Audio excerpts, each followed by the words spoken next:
I'd like to call the October 24th Governing Board meeting to order at 5:30, being held here at Jerry Rovey District Building. Board members present: Brian Parks, Paul Bixler, Paul Jensen, Michael Todd, myself, Mark Aguirre. Ms. Bixler, if you could you lead us in the Pledge of Allegiance?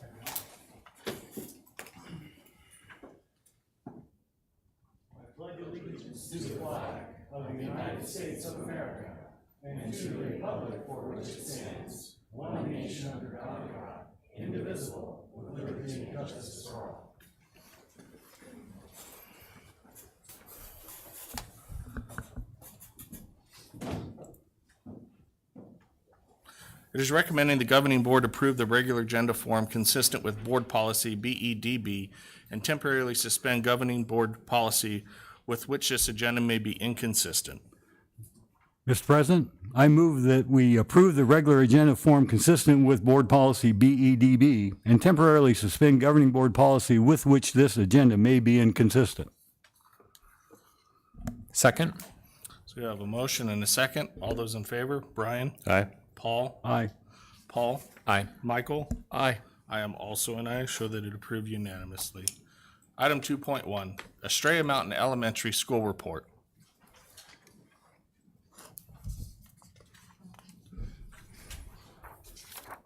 Dr. Sheff, President Aguirre, governing board members, thank you for inviting me in this evening to share a little bit about the journey we've had here at Estrella the last few years and then where we're headed over the next school year.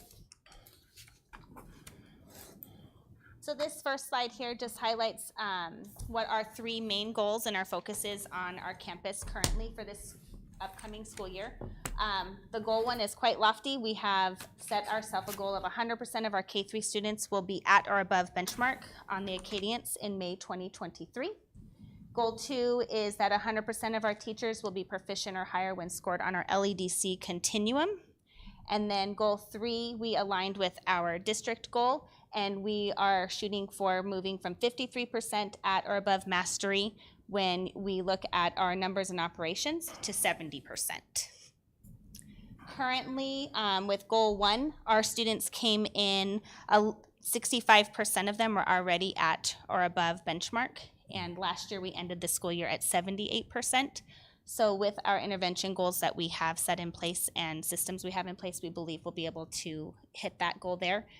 With goal 2 and the LEDC continuum, we have about half of our teachers that are just about at the proficient level. They have a couple little areas that we're really fine tuning on. And then with goal 3, we'll be able to get a better read on where we're at once we do trimester 1 benchmarks in about 8 days. For how we're going to get to these goals, we decided as a school that we needed to keep in mind we needed a growth mindset and to ensure that all students are here to learn. Some are not there yet. Us as teachers are not always there yet, so just continuing to feed them and helping them learn and coaching them along to get them where they need to be. We've been doing co-teaching and coaching cycles. Mr. Dickey is my instructional coach this year, and he has been really honing in on the 4th and 5th grade with math. And then I've done some 2nd grade co-teaching cycles, which has been very enlightening because it's been a while since I've been in the classroom. And so being able to be in there and feel it with them and navigate some of the questions that students ask and then questions you need to ask them has been really helpful as we coach them to get better at their craft. We are still doing our collaborative teams and really staying focused on what our students need and how we're going to give them what they need. I'm going to skip this next one because I have students that will talk about it. And then strategic and skill-based interventions to meet students' individual needs. So we have a very specific intervention model that we do. For reading specifically, we have a reading interventionist. She is focused on K-3, but she actually pushes in and pulls out for 4th and 5th grade as well for students that have skills that need to be met that we're working on in some of those other grade levels. So we're not just sticking to grade levels that she's been assigned. We're pulling kids from other areas if needed. And then a big one that we've really found to be helpful in moving our kids is student goal setting. So we found that it's really powerful to have your students be part of their learning journey. If they're part of it and they do checkpoints on it, they are excited to see what is to come next. So I've invited Miss Tingley and 3 of her 4th grade students to discuss how they do goal setting with Achieve 3000 and the benefits and just how excited they get on the 1st of every month when they get their new Lexile. So if you guys want to come up.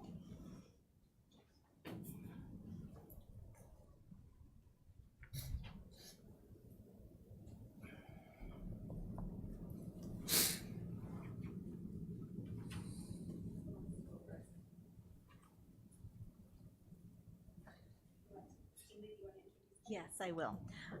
This is my 4th grade, well, 3 members of my 4th grade class, not my entire class. That would be wonderful. We are a very goal-setting class, whether it's math or ELA or reading. On my board, I have a big Achieve board that states the top scholar for the week, our top 3 scholars of the week, the top overall scholar, our goal for the end of the year. So they know every first of every month they get a new Lexile score. They are very excited for the first of every month because they've been working really hard the entire month just to see their growth. They have also brought their growth with them. So who would like to share? All right, come on. You guys got this. You guys got this. Just say your name and then just let them know about your growth. Hi, I'm Ashlyn, and we do growth in our classroom, and my growth for the year was 70, and my current Lexile is 1080.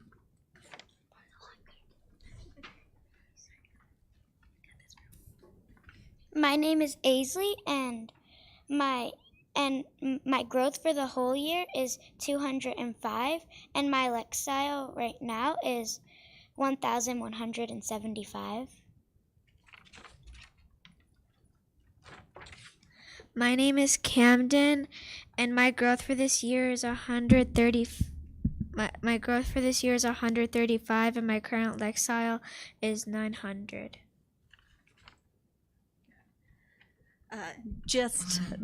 And you can show them. So every single Achieve that they take, they write it down. This is October, so it's pumpkins. And so they write down the date and they write down their score, and they get to color them in if they score 75 or above.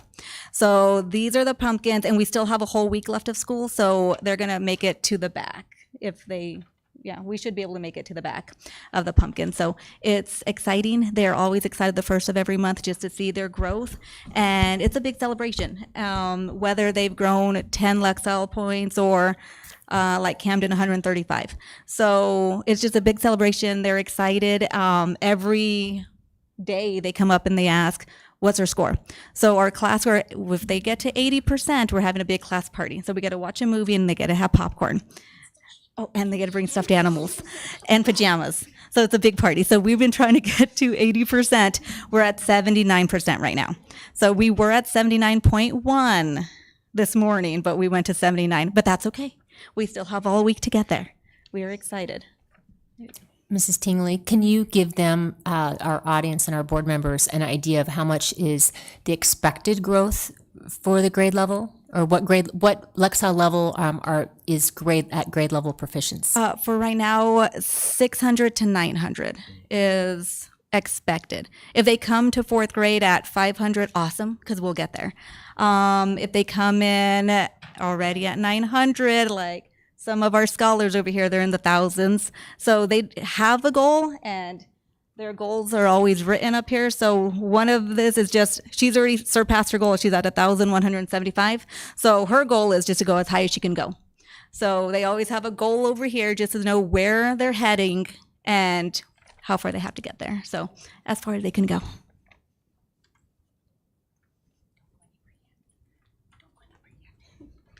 So I do not need the stool. Be a giant. With that, when you walk into the classroom on the first, Dr. Schuff and Ms. Kemp have been able to be there for it. There's a whole different vibe in her classroom compared to any other classroom on my campus. What are we doing at Fire Drill?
Show that we're back in session. For transparency reasons, we had to leave due to a unexpected fire drill. Mrs. Boras, back. please continue. All right. I don't even remember. I was saying in her classroom, it's a different feel than any other classroom on campus because the kids are so excited and invested in their goal setting. And if I don't go in to see them during that time, they are very much finding me around campus to say, this is where I'm at, or I didn't meet my goal. I missed it by 2, but I know I'm going to meet it next week or next month. So we've just found it to be a really valuable piece. And during conferences, I would say 75% of my students and teachers were able to do some form of goal setting with their parents when they came in. So that was exciting to hear and see as well. Our signature program is IB. It's been a little rocky the last few years just with everything that has been going on with change in leadership, with me coming on, with COVID, different IB coordinators. So this year we really tried to spend some significant time in planning on what our journey would look like in IB to ensure that we're meeting our students' needs through the signature program. So you'll see up here that we have 3 main focuses that we always are encouraging: critical thinking, personal development, and multicultural outlooks. Students that are in PYP, which is grades K through 5, they have their 6 transdisciplinary themes that they're focused on throughout the year. And then in MYP, which is grades 6 through 8, they have their connections to learning with real world context. At the end of 5th grade, they do their exhibition. And at the end of 8th grade, they do their community project. We've continued community project even through COVID times. Exhibition has been on hold, so this will be our first year going back to doing exhibition. So we're excited about that. My teachers are a little nervous because they've never done it. So there's some training involved, and we have partnered with a school in Central Phoenix to support us on that journey. Ensuring that all of it connects. We use our unit plans that IB encourages us to use or requires us to use, and we embed them within the district curriculum. So we look at our state standards, we look at the district curriculum and pacing guides, and then we embed our units through there. And then we're really focused on student agency and action. A good example of action that we've taken on campus is our current 6th graders, then 4th graders, wanted to have a community garden on our campus. So they wrote a grant with one of our teachers 2 years ago. They were funded, and in May of last year, they started to put the garden together. And in our K2 courtyard area, there are garden beds for grades K through 8. So each grade level has their own garden bed, and they are growing and thriving for the most part. They have a little work to do remembering to water and things like that, but we're getting there.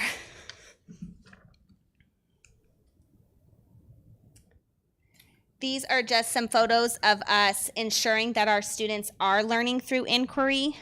We are excited about LEDC for math because it really fits well with our signature program and ensuring students are in charge of their learning. So you can see they're in the garden here in that middle picture, checking some things out. And then this photo here on the left is a 2nd grade classroom doing measurement through LEDC.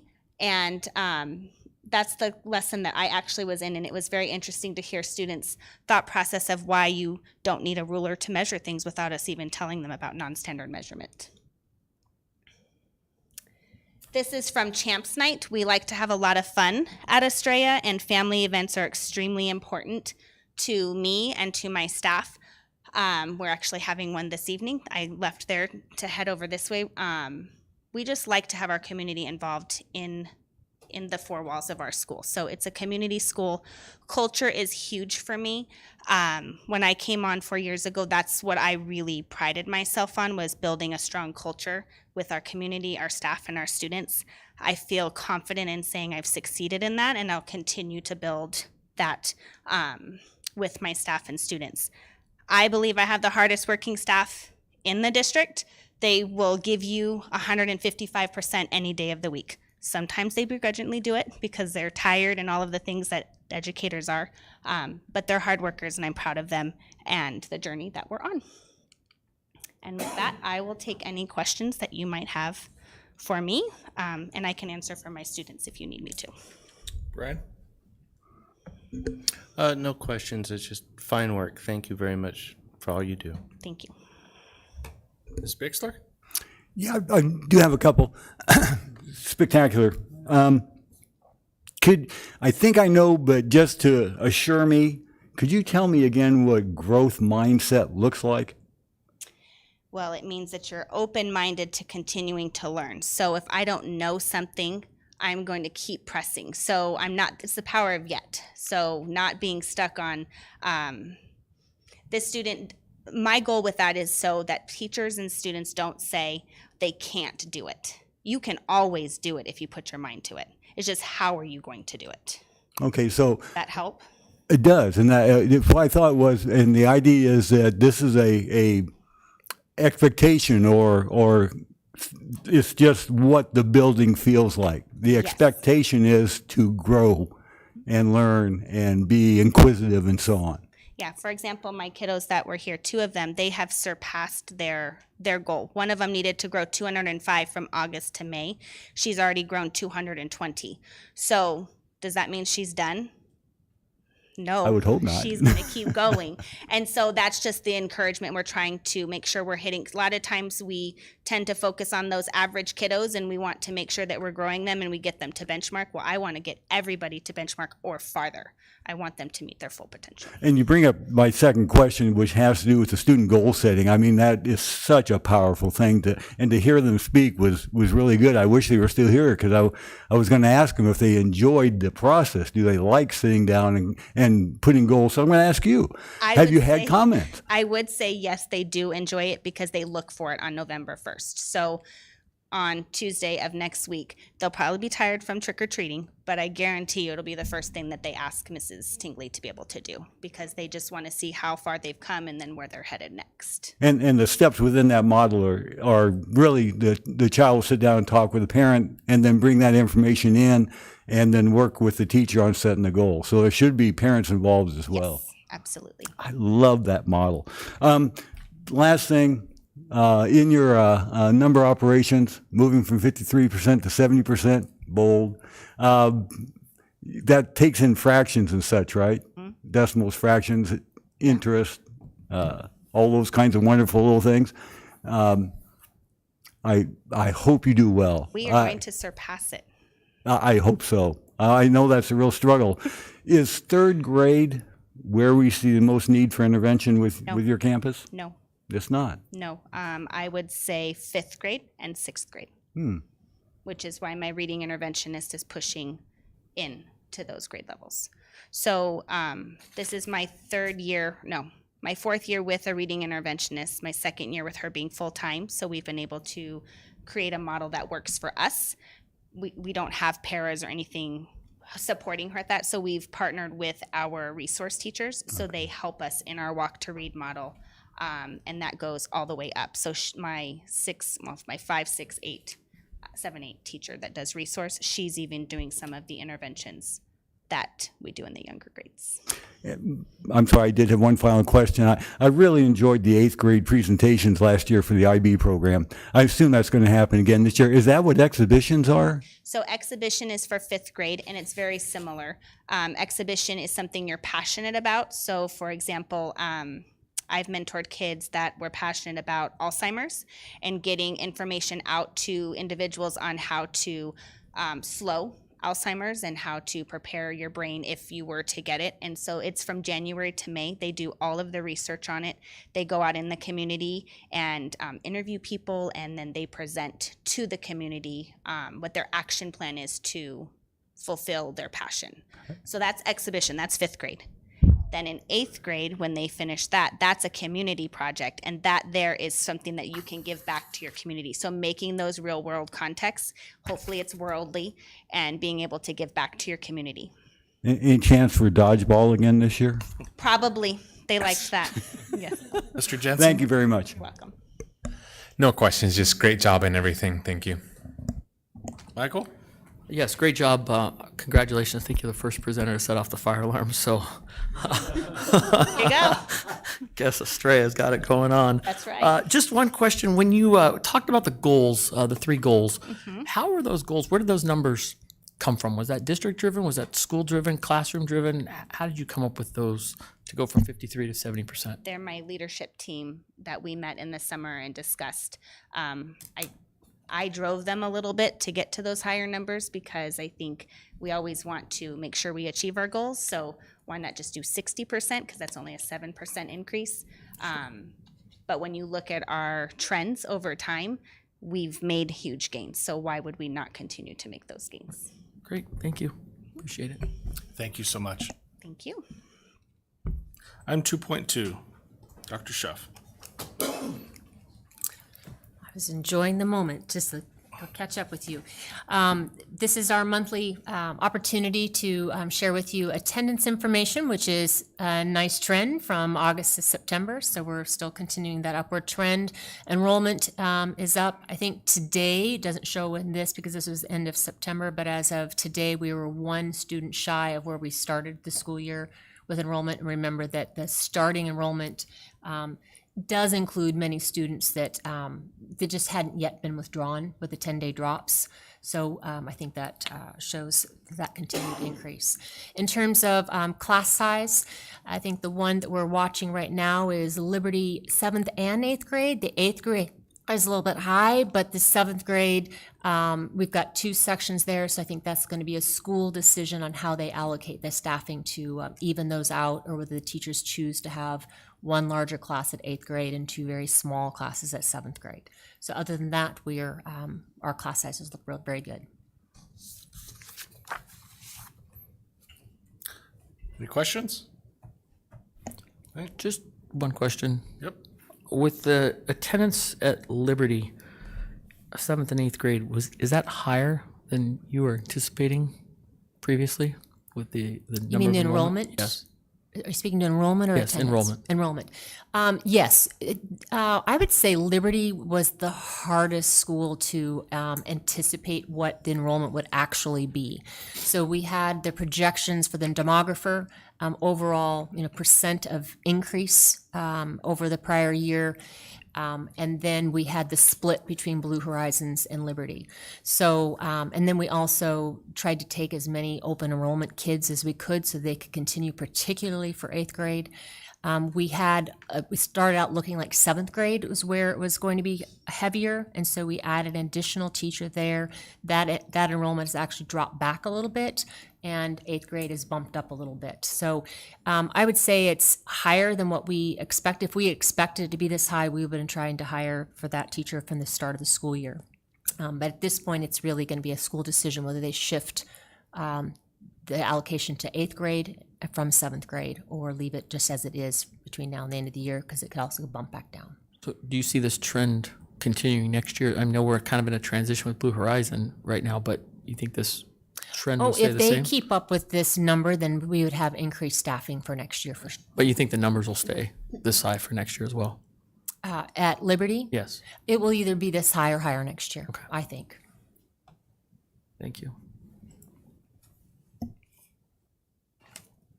Any other questions? 3.1, governing board updates. Brian? Well, I got to attend the Liberty Fall Carnival with my children, and I kind of had to tape up my wallet. They kind of went through it very quickly, but they had a blast. The kids there had a great time. It was a beautiful event. Probably my favorite thing I did over the last few weeks was the West Arn Estrella Choir that performed at Canamia, and I have to say that was absolutely a wonderful performance. I really enjoyed myself. It was a little warm in there, but other than that, it was a beautiful performance, and even a couple of solos that went on, it was great work. So that's it. Thank you. Ms. Bixler? Yeah, I also was at the Cantamia performance by Estrella and West Star, and Brian's absolutely correct. It was wonderful. And what really stood out most to me was just the number of community people that were there. I mean, it was standing room only. That was one of the reasons why it was so warm. Plus, it was a warm day, but it was a lot of people in that little tiny lobby. We spiraled all the way up the staircase and hung over the balcony and everything. And I've got to tell you, the West Star all-stars that came on and did some of their highlights and favorites they had done in previous years, they are terrific. And then Estrella bringing all those little kids, and what they did with the choreography, and if I could bottle the energy of Mrs. Landish and just sell that, oh my goodness, that lady has so much energy that's amazing. But it just made for a very terrific moment. It was wonderful. So congratulations to both Estrella and West Star for what happened at Canada. It was terrific. I also had a chance to go to the Blue Horizons Camps Night, and that was a lot of fun as well. Lots of turnout. I agree with Ms. Boris. The community loved being on that campus too. So it was great. It was wonderful having all that go on. There was all kinds of people there. It was fun to walk around and look at the different grade levels I have broken up into grade bands. And it was fun to do it. I actually had an impromptu presentation of the kinetic learning they do for sight words in the primary grades. And so I got to see an impromptu with a couple of the students showing me what it looked like to do what that exercise was. And you can see why it's so powerful. It was just amazing to watch it. So I got to talk to a lot of teams. What was fun was I ended up over at the upper grades, the middle school grades, with the 6th, 7th, and 8th grade, and they were the 3 ELA teachers there, and they were sitting and waiting for people to come in. They had a few people come in, but that tends to slide off a little bit as you get older and go up in grades. But it was a real good opportunity for me to sit down and have a vertical team meeting with the ELA department there at Blue Horizons, and that was invaluable. That was a really good thing to have happen, so I really, really appreciate that. Also at Blue Horizons, and I have to backtrack just a little bit because I did attend the Liberty Champs Night, and there I did talk about the wonderful hot dog that the PTO had provided for me there, and I really appreciate it. I didn't realize that was going to become a challenge to the administration at Blue Horizons.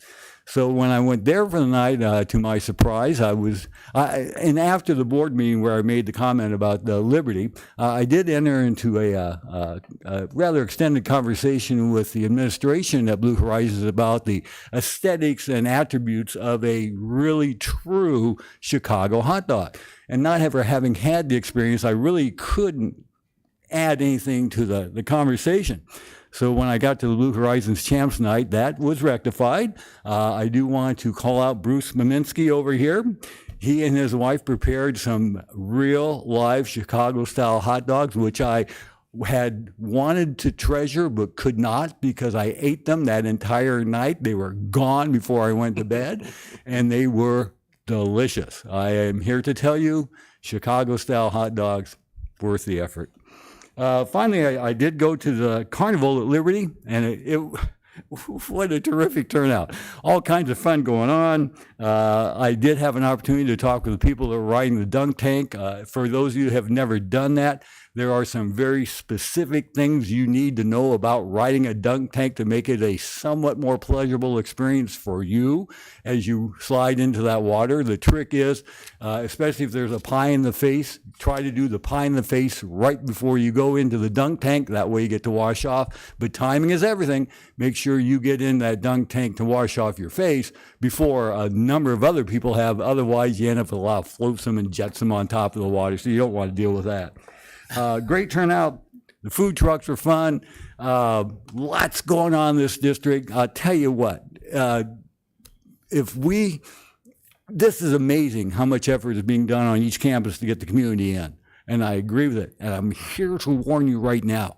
Everything that we saw had to do with the heart of this district. If the override doesn't pass, that's going away. Please, please vote for this override. Thank you. Mr. Jensen? I too was able to go to the Liberty Carnival, took my kids there, just a fabulous time to see it and just had a great time. Mr. Todd? Yeah, just a couple of things. I too was able to attend the Cantamia performances by West Star Estrella. Again, I'm not going to try to upstage Ms. Bixler on the description. She always does this very well. So, but to Ms. Landausch, again, we might have a solution for the override. We can start selling tickets to her performance and probably cancel the override because it's some of the best. For those that don't know, I do photography at a lot of concerts, and her performances are that level. I mean, they're spectacular. So, just a great job, and the community turnout. And thanks to Canamia, that's a retirement community that's not always necessarily the most interested in what's happening at schools. They sometimes graduated on past elementary school level stuff, with the exception of grandkids. But to have us down there, thanks to that community. I attended the Champs Night over at Blue Horizon, and I did end up with one of those hot dogs. So thank you. I was trying to avoid it just because I'm trying to lose weight, but it was pressed upon me, so I took it. We had the opportunity as well to take a tour of Blue Horizon and Rainbow Valley's gym floors. I've expressed some concern about the gym floors at Blue Horizon and Liberty. We did get to see Rainbow Valleys, which are brand new, and Rainbow Valley is just spectacular. They have done such a great job in that gym and made some great changes there. That school over the past few years has just really grown from what it once was. So congratulations to the current and previous administration down there. And so those are my updates. Thank you. So since our last board meeting, I was able to attend the state fair to support the little ones who show livestock within the district. Happy to report that Liberty Elementary was represented very well, that we had 2 Grand Reserve champions, one in pigs and one in junior showmanship with cattle. So always good to see all the kids there from the district. Also kind of like to maybe, as a heads up for everyone out there, that the epitome of these kids is show where they get the most notoriety is coming up December 27th through the 31st, Arizona Nationals. So there will be a tremendous amount of our children from this district who will be there, and it just so happens that it's during Christmas break also. So anyways, thank you. Where's it at? Arizona Nationals at the Arizona State Fairgrounds.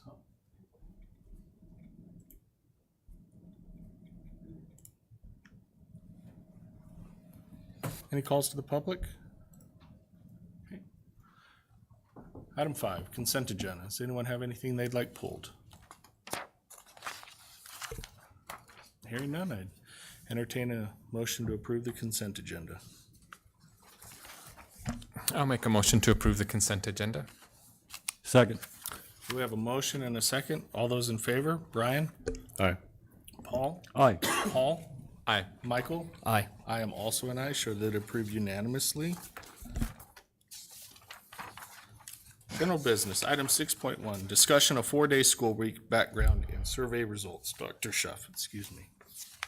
President Aguirre, members of the governing board, we thought we would begin the conversation with the board around 4-day school week with a summary of our survey results. Dr. Edward Sloat is with us, and he will present the information. Members of the governing board, Mr. President, thanks for letting me take a little bit of time to go through the 4-day questionnaire, the results. We have 2 of them. We have one that went out to the community, and we have one that went out to the staff with that. And so I'll work my way through. There's a lot of data here. You've seen it. So I'll invite you, if I get to a slide that you want to stop me at because I'm going too fast, just interrupt me, take me through it, and we can work through that.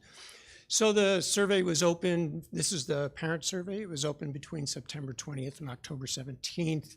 We had 2,605 individual records returned in the database.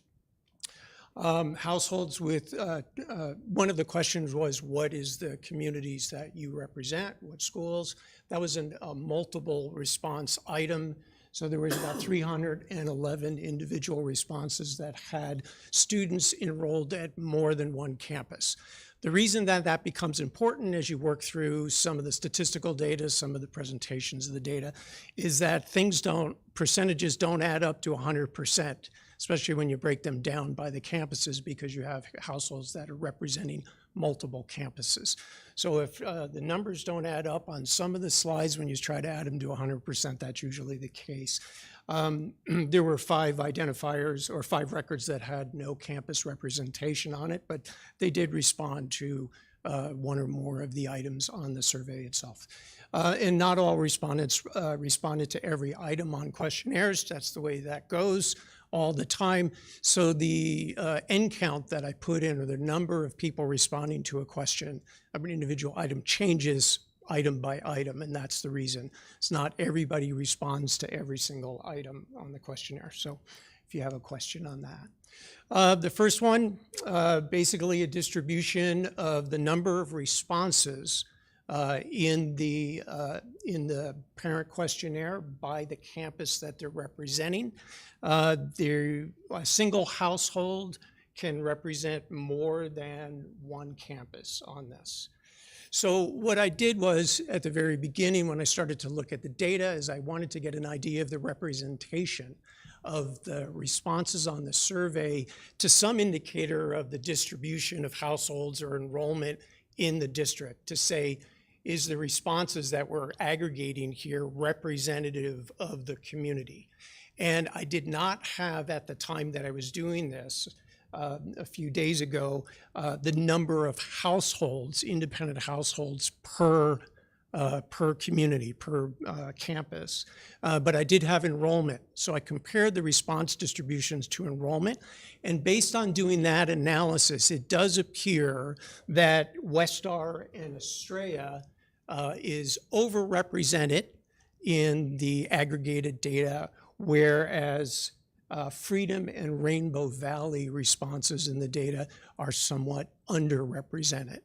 So if we were able to ask every single household, we would have a perfect census, and we would get, say, if 60% of the people responded to a particular item, we could say that that's representative of the community. And that's what we want to do with this data. We want to say, does it represent the attitudes and the feedback that we get from the entire community? With this data, there's a little bit of a suggestion here, the statistical analysis, that the data could be a little heavier weighted for Westar and Estrella and a little underweighted for Freedom and Rainbow Valley. Does that make sense on that? We don't usually do that, especially on community surveys, but it's a really fundamental thing, since we're going to look at the aggregated proportions on a particular item, especially the one that says, do you want to move to a 4-day work week? And if, a sample of the community is responding, you want to have an idea of whether that result is representative of the community at large. There is no right or wrong. There's no better or worse, unless you get to everybody or, smaller. So it's just something to put in your mind when you're thinking about the results. So the grade representations here, multiple responses on this, pretty even representation across the grade ranges in the parent results. Would switching to a 7.5-hour day impact the academic learning of your children? 64% of the respondents said that it would either have no effect, meaning no deleterious effect at all, or it would improve their academic learning. About 20% indicating that it would harm their academic learning, and 16% unsure. Number 4, what are the concerns? Some of the concerns you might have of going to a 4-day work week. 63% indicating that they had no major concerns. And then of the list that we got here, reduction in the total amount of instructional time. The largest one is the children may lack stamina for the longer school day, but you can see the distribution of those. 63% saying no major concerns. Flip that around, ask them, what do you think that the benefits are for moving to a 7.5-hour 4-day school week? About a quarter, about 26%, indicating that they really don't see any positive outcomes for moving to the 4-day work week. But you can see the largest response for what benefits would be more time for children to engage in other things, making them more eager to return to school and be more engaged, and that was at 57%. sometimes I pause because I'm looking at you and I can see wheels turning and things going on. So please, if I go too fast, just jump in. All right. If the district were to transition to a 4-day week, would it create added childcare issues? And about 70% said that it would not add to their childcare issues, but 23% of the respondents indicated that it was. So I don't have it on the top of my head. One activity that we do with this kind of data is this is based on a sample, right? It's not every single household. So if we know how many households are in the district, do we recall how many? Luke, what was it? Okay, all right. So this would be representative of the community at large. So if you said, well, 23% of the respondents are indicating that it would create child care issues, one can do the math then, multiply that by the total number of households in the district and indicate how many households would that be impacting, not just the number that responded. That's why that representation issue becomes important when you're trying to extrapolate to it. So just for, there's 2,820 households in the district. So one could extrapolate this information to those that do not feel that there's any child care issue, but those that do. So you can count up that. Do you currently have children in the LEAP child care program? 93%, 92% indicate that they do not. And about 8% are saying that they do in some configuration. If the district were to transition to a 4-day week, which of the following LEAP service programs would you be most likely to enroll your children in? 82% are indicating that they would not enroll their children in to a district LEAP program. However, about 9% are indicating that they would use some kind of childcare, it just wouldn't be the one offered by the district. So you have left about 18% indicating in some way that they would use the child care program if you went to a 4-day. Do you think that the district should transition? Straight up question, sort of the question of the day, from a 5 to 4-day.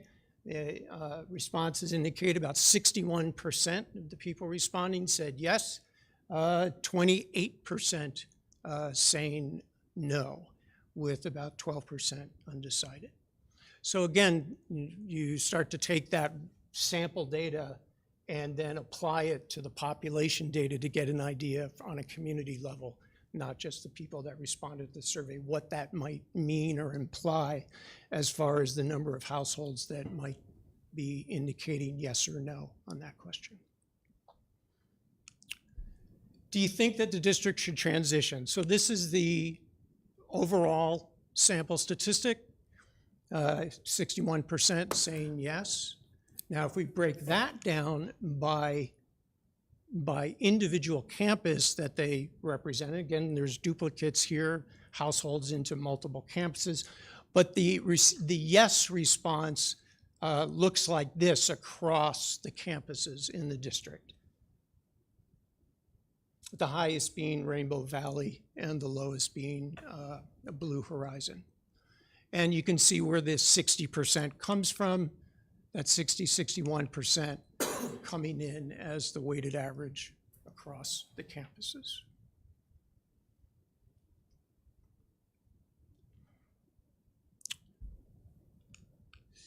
So the last, I believe it's the last question, I think it is, yeah. If Liberty were to switch to the 4-day, how likely is it that you would withdraw your children from the district and enroll them in a different school district offering a 5-day week? So on this particular scale, 78% are leaning into the unlikely that they would withdraw their children. So you might interpret that as being more likely that they would not make any kind of decision. About 22% lean into either somewhat likely or very likely.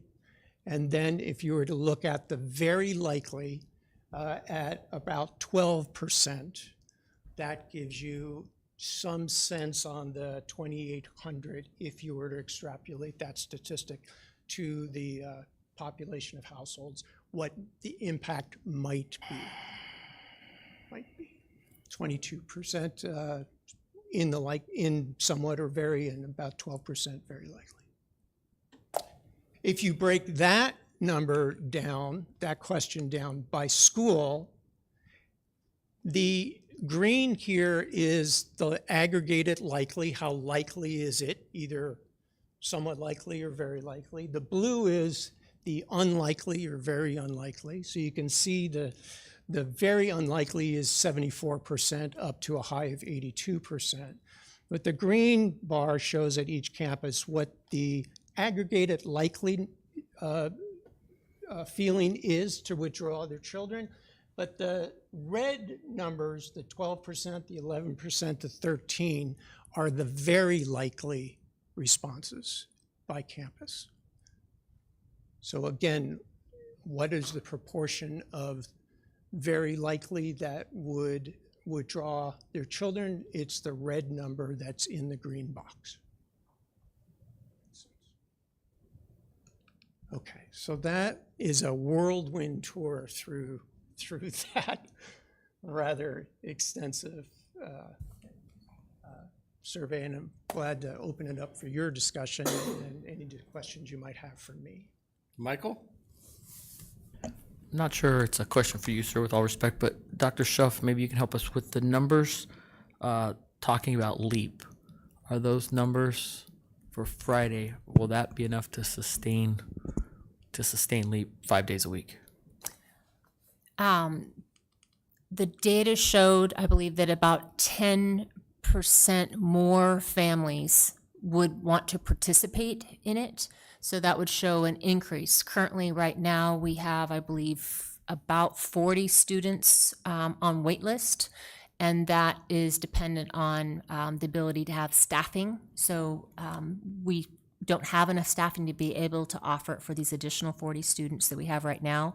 So to be able to make space for the additional 10% that are interested, then we would have to be certainly actively recruiting to be able to have staffing to help, to allow for that capacity. That would be staff. The students, this is a supportable number to keep LEAP going 5 days a week, specifically on this all-day Friday.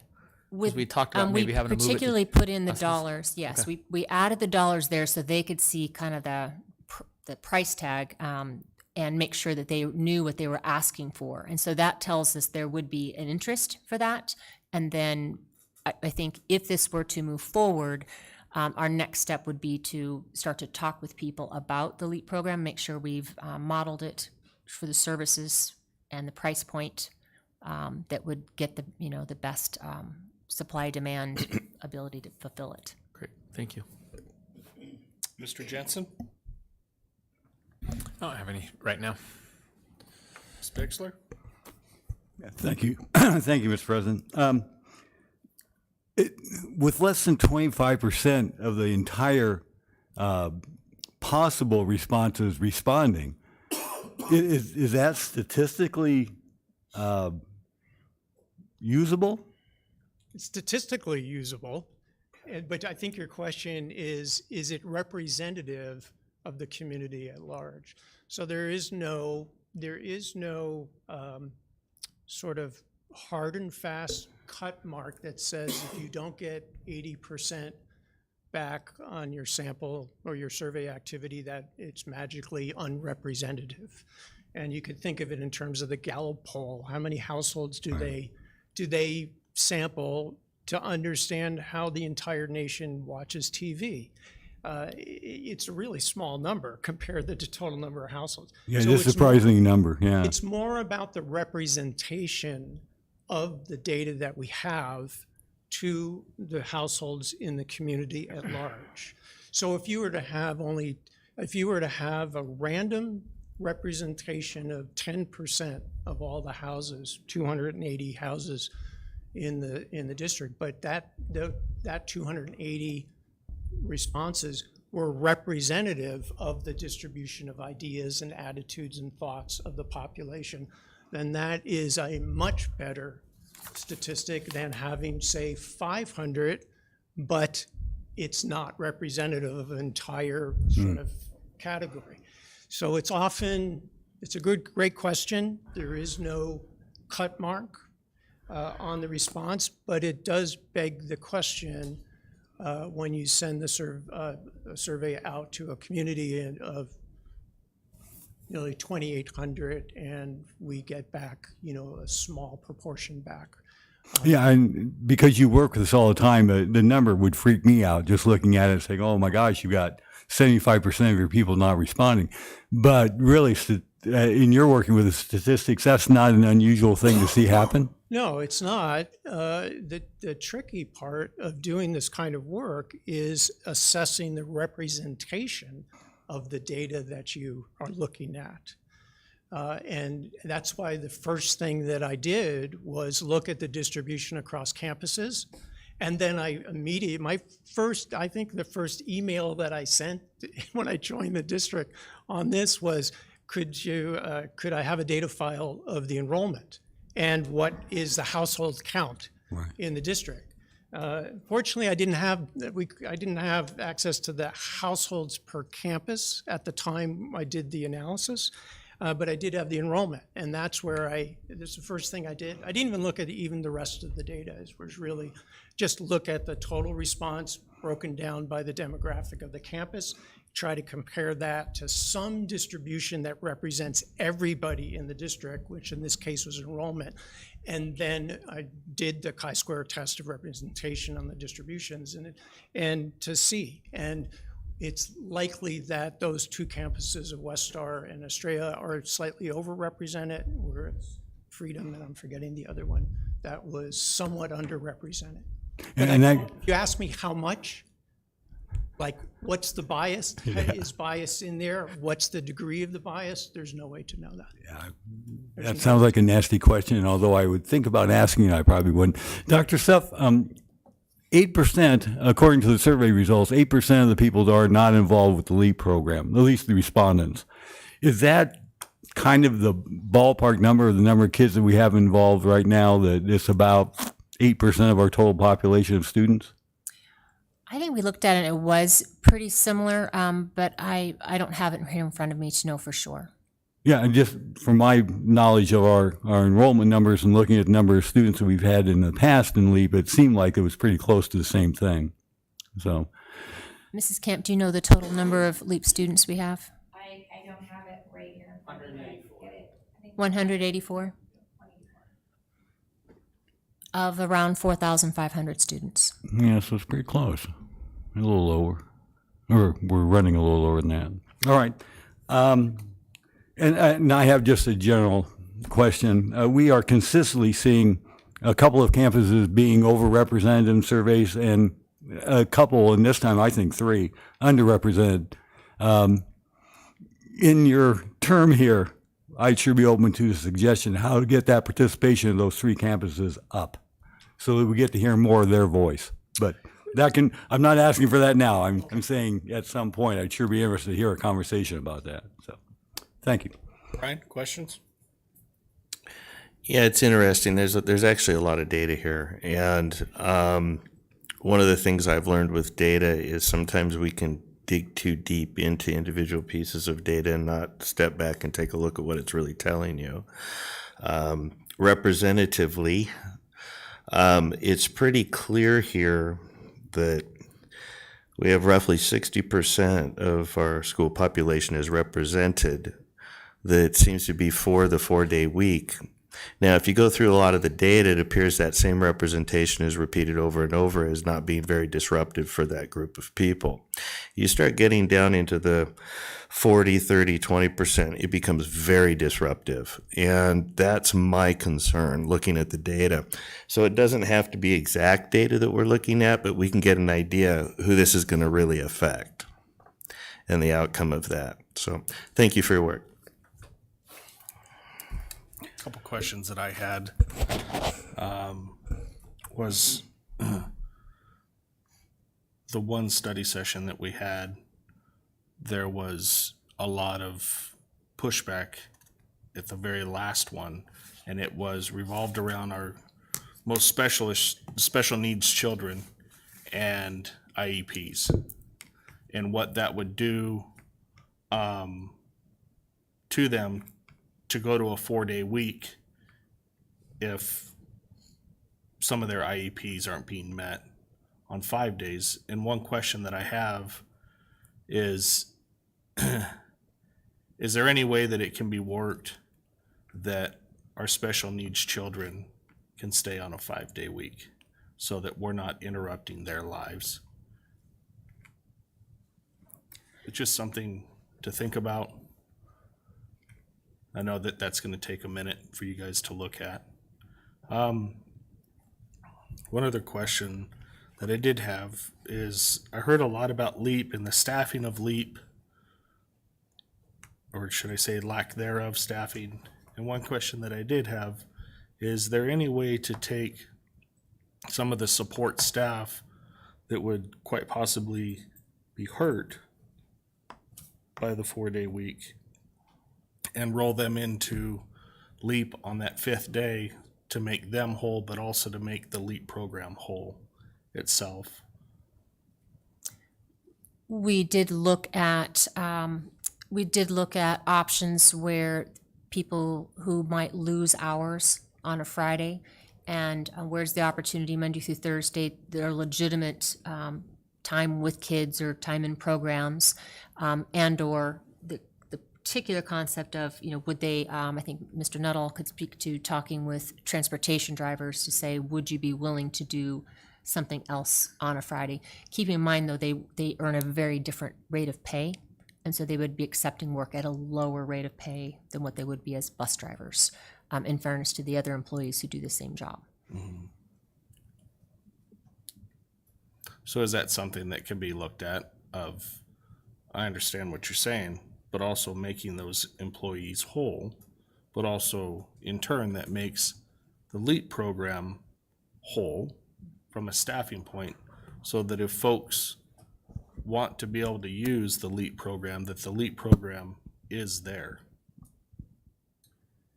I'll just speak to that. I do believe that there are groups of employees. It may not necessarily be bus drivers, but there are groups of employees that could have an impact on their hours, that have expressed some interest in augmenting hours if they were to have a reduction in their work week.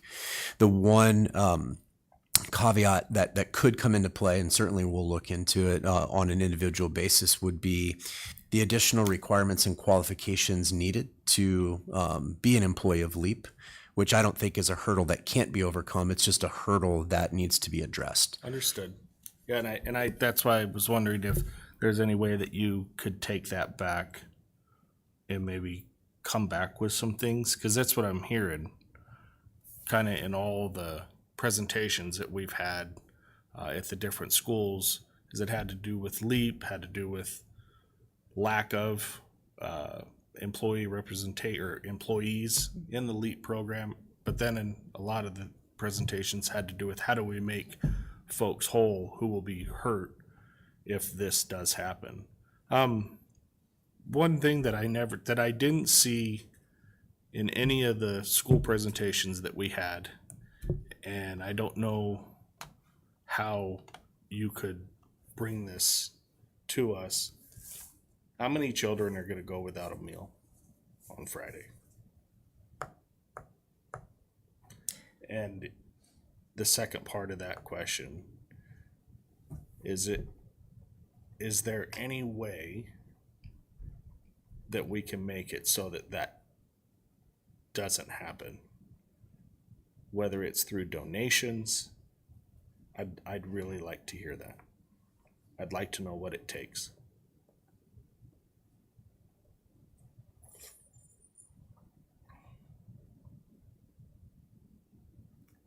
We'll look into those.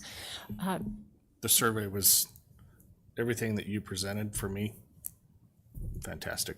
There's some information available on staff. Have you reviewed it, or would you like Dr. Sloat to review the staff survey data as well? Yeah. Would anyone like to go over that, Mr. Todd? I'm fine either way. I've reviewed it, but if Mr. Jensen? public. Ms. Bixler? Okay. I do have a statement and a request as well. I like what you're talking about, Mark. One of my concerns with the 4-day week is the harm done to the people on hourly wage that are paid by the hour, our non-certified people.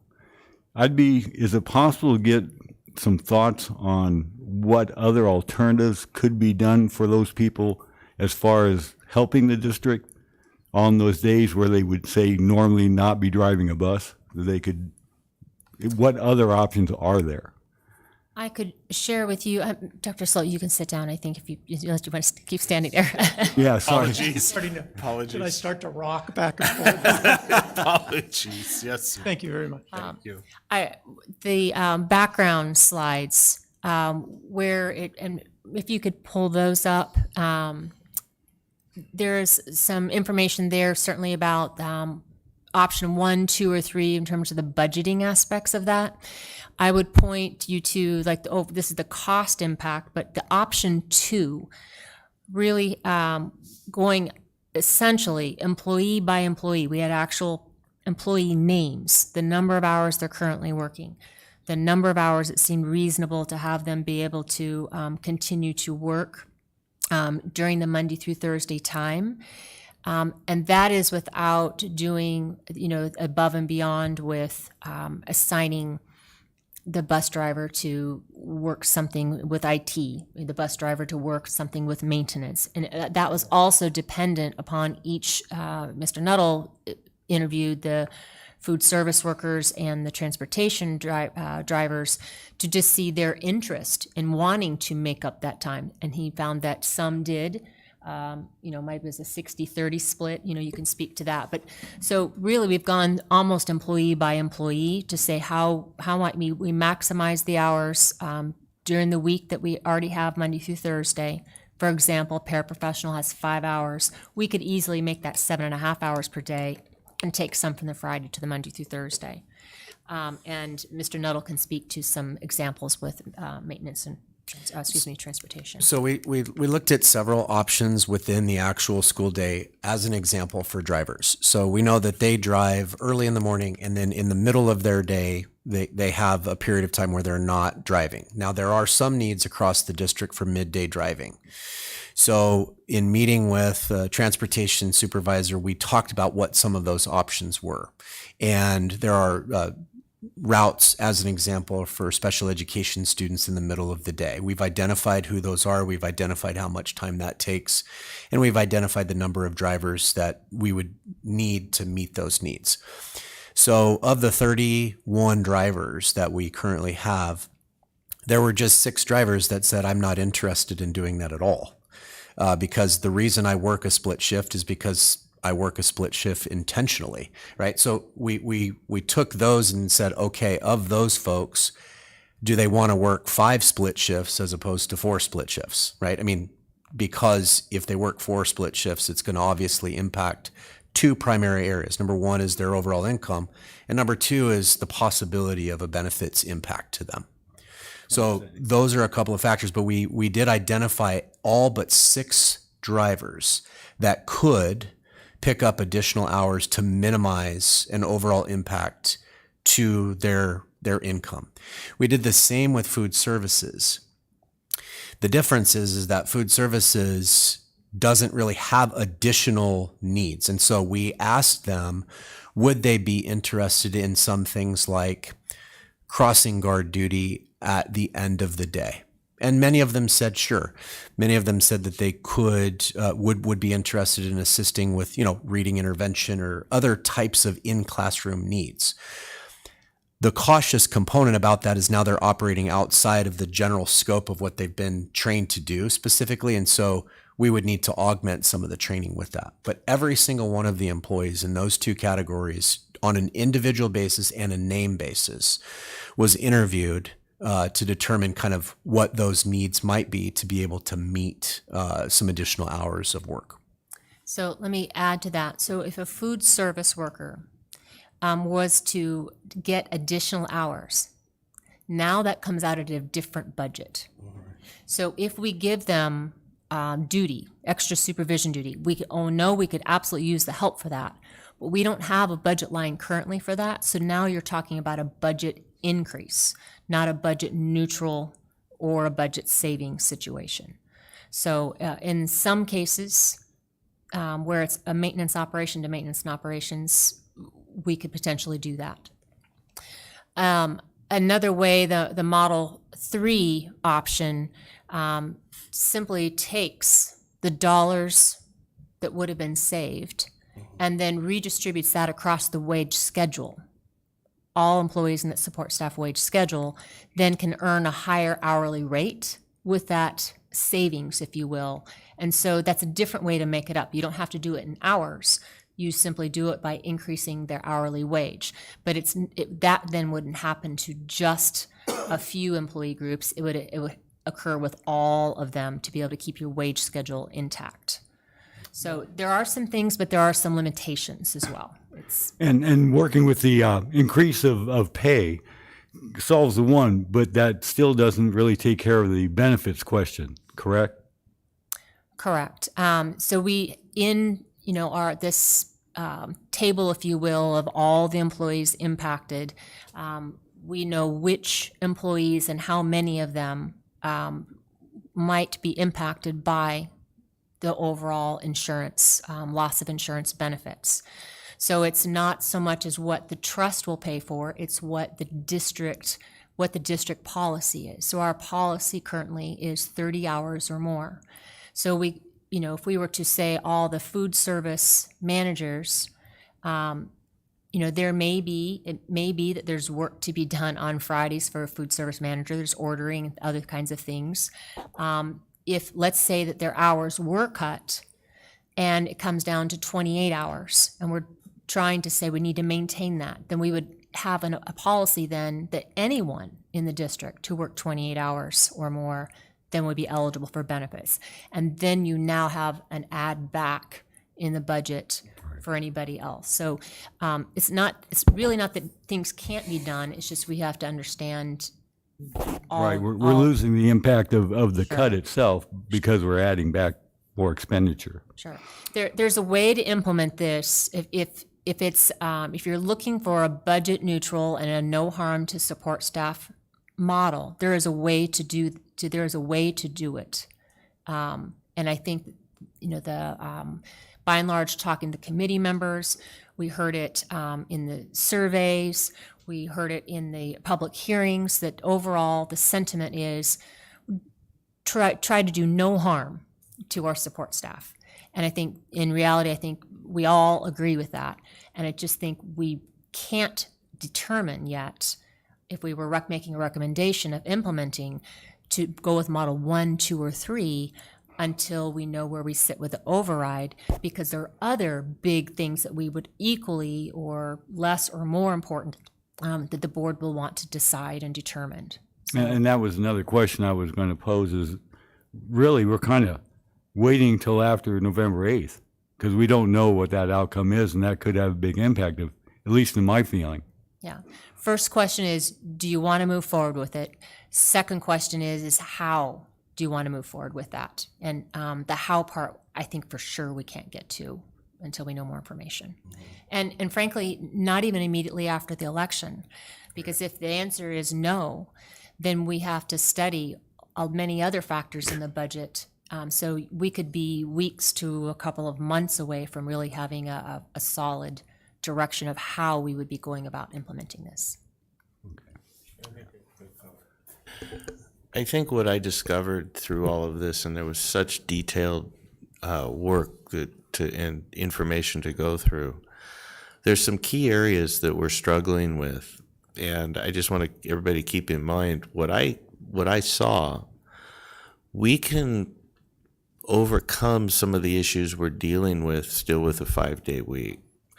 And I think I brought up a hybrid or a couple ideas here. So I think we still move forward with this, but I think we need to keep an open mind as to some other outside of kind of the what we're looking at here and to seeing if we can improve even on the 5-day week and how that would look without the disruption. I would say that I would hold tight to what is our reason for doing this. Initially, a reason for doing this was budget. That could still be an important reason to do it post-election. Another very important reason for doing it is how we can recruit, retain the most qualified teaching staff we can so that we have good outcomes for kids. And other reasons, such as 3-day weekends or kids having more flexibility. I mean, I think those are good reasons, but they're not our most compelling reasons as an education organization. We really have to hold their learning first and foremost, and then certainly our budget and how we can accomplish that learning, and certainly can we apply the effective staff. So as we go about making this decision, I think it's going to be important philosophically for the board to say, what's your most important reason for moving this forward? And I think that could help us to come to a consensus as a decision. Mm-hmm. Okay. Yeah, kind of along that, can you go to slide 7? Because that's one of the things that I always thought was very interesting. It talks about what is the biggest effect on student achievement, because ultimately student achievement is why we're here. We're here to educate students. And this shows that most of the impact all comes from the teacher. And so if we can have a high quality, good teacher in the classroom, and I think just personally for my kids, just anecdotally, if I know I have a good teacher in the class, everything else doesn't matter. And so I think if this change can help us get good quality teachers that are able to do their job better because they've got more time to devote to that, I think that's where I kind of lean. And as we look at why we're doing that, I would say that's our focus, is helping get good teachers, doing as little harm as we can to the professional staff, depending on election outcome and everything, and driving to, let's make this be impactful for our students. So I wonder, listening and hearing what everyone's having to say, is I wonder if quite possibly there's been some questions that have been asked to administration, and I also just wonder if we might consider doing a work study session, give time for administration to come up with some of the answers to the questions, quite possibly may be able to have some other stakeholders, if you will, at that work study session, whether it's food services, whether it's support staff, things of those nature. So something to think about for later on in the board meeting. I also feel that we need to move forward on this. I do have some reservations about a couple of things. Certainly what I just said about the holding harmless the support staff, that does something I'm concerned about. I'm also concerned about the loss of all the models we have with the 4-day week does decrease the amount of instructional time for the students. The longest instructional time we have is the 5-day week. But I think there's an argument that better planning makes more efficient instruction. And I think this has a potential for better planning. I've mentioned this before. The biggest change I see in the successful European models as far as public education are because the teachers have more planning time than teaching time. And so the closer we get to that, I think, the more powerful our instruction is going to be. So I'm not eliminating that as a possibility just because the time is less. I think there are some opportunities. I also really like the idea that we'll have a better opportunity to recruit and retain. I think we are facing a huge problem with quality teachers in our classrooms. We don't have enough. And so there are two very positive things toward this that I'm leaning towards. I think we move forward. Let's take a close look. Is there any other discussion on this? I do have some other questions on it. I was reading through the comments. There was quite a few of the staff that were concerned about what that professional development day. Right now, we've got basically twice a month of that. Can you help us understand a little bit more what that's going to look like? Sure. Just a little background, as we talked with other school districts that implemented it, if they, one school district did half a day every Friday and found that's tough, they don't want to come back for half a day every single Friday. Another school district didn't implement any, and they just made it a 4-day school week is also a 4-day work week. And then that was problematic for them by not having, not even just necessarily training time, but the collaboration time and the opportunity for staffs or teams to work together and have people there.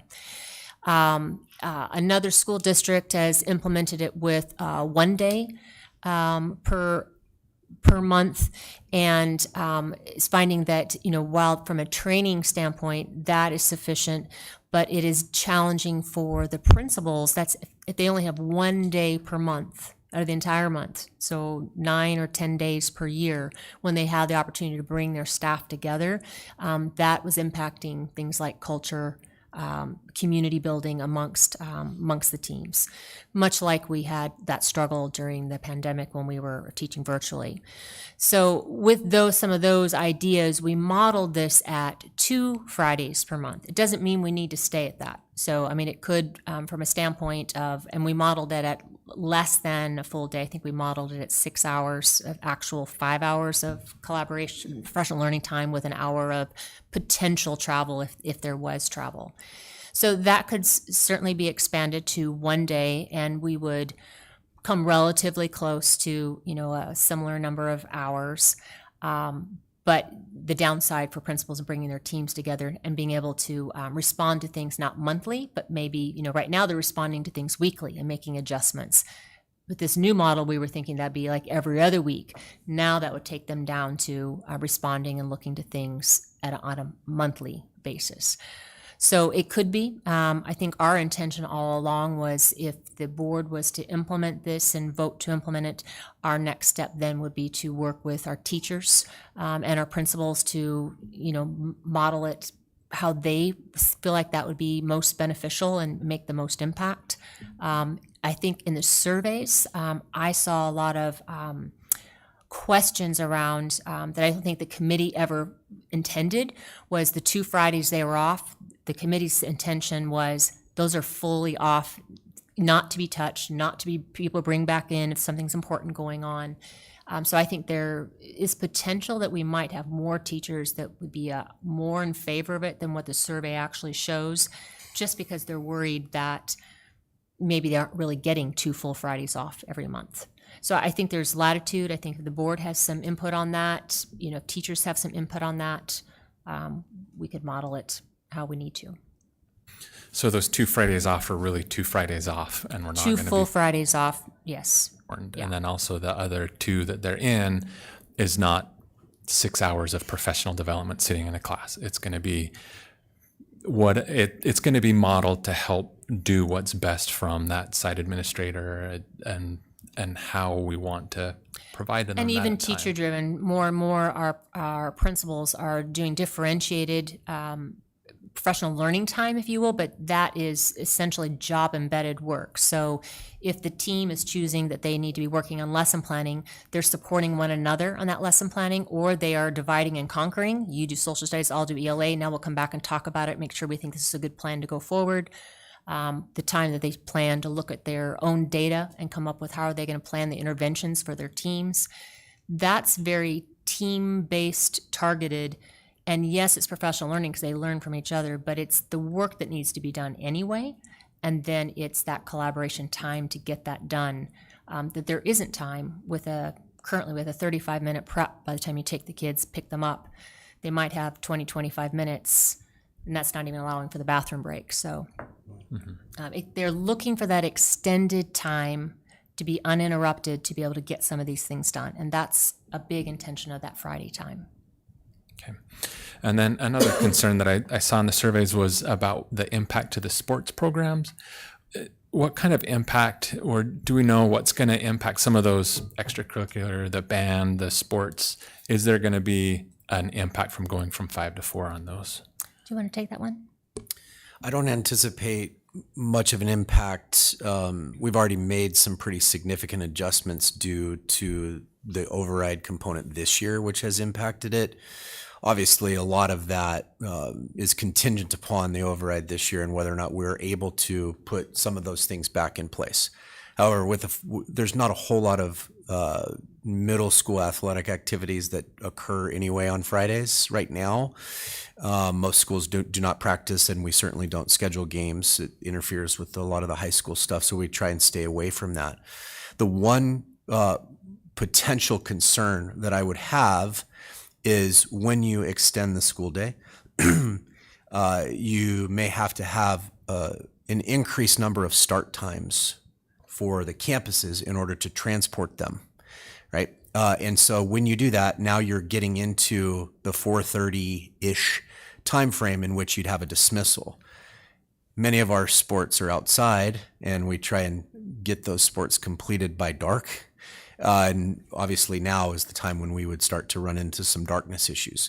Could we switch the schedule back? Sure. We could do a lot of different things to adjust for it. So I guess my answer would be I don't anticipate a huge impact. We would just have to make some adjustments to it if necessary.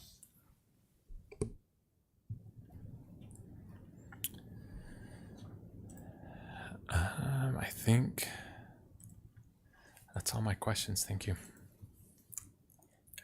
Mr. Guar, the question you had about IEPs and special education students, Mrs. Camp and Mrs. Hamrick, do you want to take what you've learned from talking more? They studied it initially and presented that information at the committee, and I think some additional questions arose at the public hearing around that, and then having some further conversation with staff members. Ms. Hamrick, do you want to come and speak to the question about special education minutes received, how it's happening right now on Wednesdays currently that might be replaced with Fridays? Correct. Good evening, everyone. Basically, kids have minutes. So the resource students, their minutes are monthly. And so they can fit some of those minutes into the into that 4-day week. The other, the self-contained is a little different, because those are every day, all day. So if there's any effect, it could be the self-contained, but our resource students, the minutes are calculated monthly, and they're able to make those minutes. Now, if there's absent days from a teacher, then that teacher will have to make up those minutes. So And that is the question right there of, when we're at 5 days and a teacher gets sick, something comes up, life happens for everyone, that there's at least 4 more days to come back and help that child. Now, and if you will, that the negative side of them missing that day is reduced, if you will, because it's only 1 day. But now, if we're on a 4-day, well, now they miss a day. Well, now there's 2 days that child has missed their educational program. And I understand that it's tied to minutes. Some of it's, there's portions tied to minutes, and then there's portions, right? I think that's kind of the concern that I have of how do we overcome those things. Of those would be the children who I see that would be most affected, their educational experience. And those are my biggest concerns, because we did hear it. And I understand that we're obligated to a number of minutes. And again, and I understand, and I think that the parents were very understanding too, that life happens. But that still doesn't fix, right, those minutes. And I just don't, and the biggest thing is I just don't want them to get their minutes met just to get their minutes met, right? It needs to be effective. Those minutes need to be effective. And that's why I wondered about if you all can come together and look at some different things, maybe something that you haven't thought about, and bring that back. Absolutely. I do have one other question that came up with the comments in the survey. There were a number that talked about stamina. And to be honest, I don't know. We do have a number of people on this board that have children in school right now. What do you think? Is the day too long and 4 days a week? Mr. Jensen? If you're asking board members, I think one of the things is that Wednesday is really a lot of time that's going to be added to that. That's where I think almost most of this time is made up. And then the other is an extra 30 minutes. So really we're asking them to come for 30 minutes longer, which, it's kind of difficult, but a lot of it is we've got, right now, Monday, Tuesday, Thursday, Friday, and then a really short day on Wednesday. And those Wednesdays aren't as effective, I think, as the other days. And so I'm not worried about stamina. And if they are short that 30 minutes, hopefully the additional time can be allowed to break it up so that they can be at least as effective before. And then you're just really making up that half day that they're going to, and you're not making up a full day. Mr. Parks? Well, if you were to ask my children, they'll tell you anything after noon probably is good to go home. So,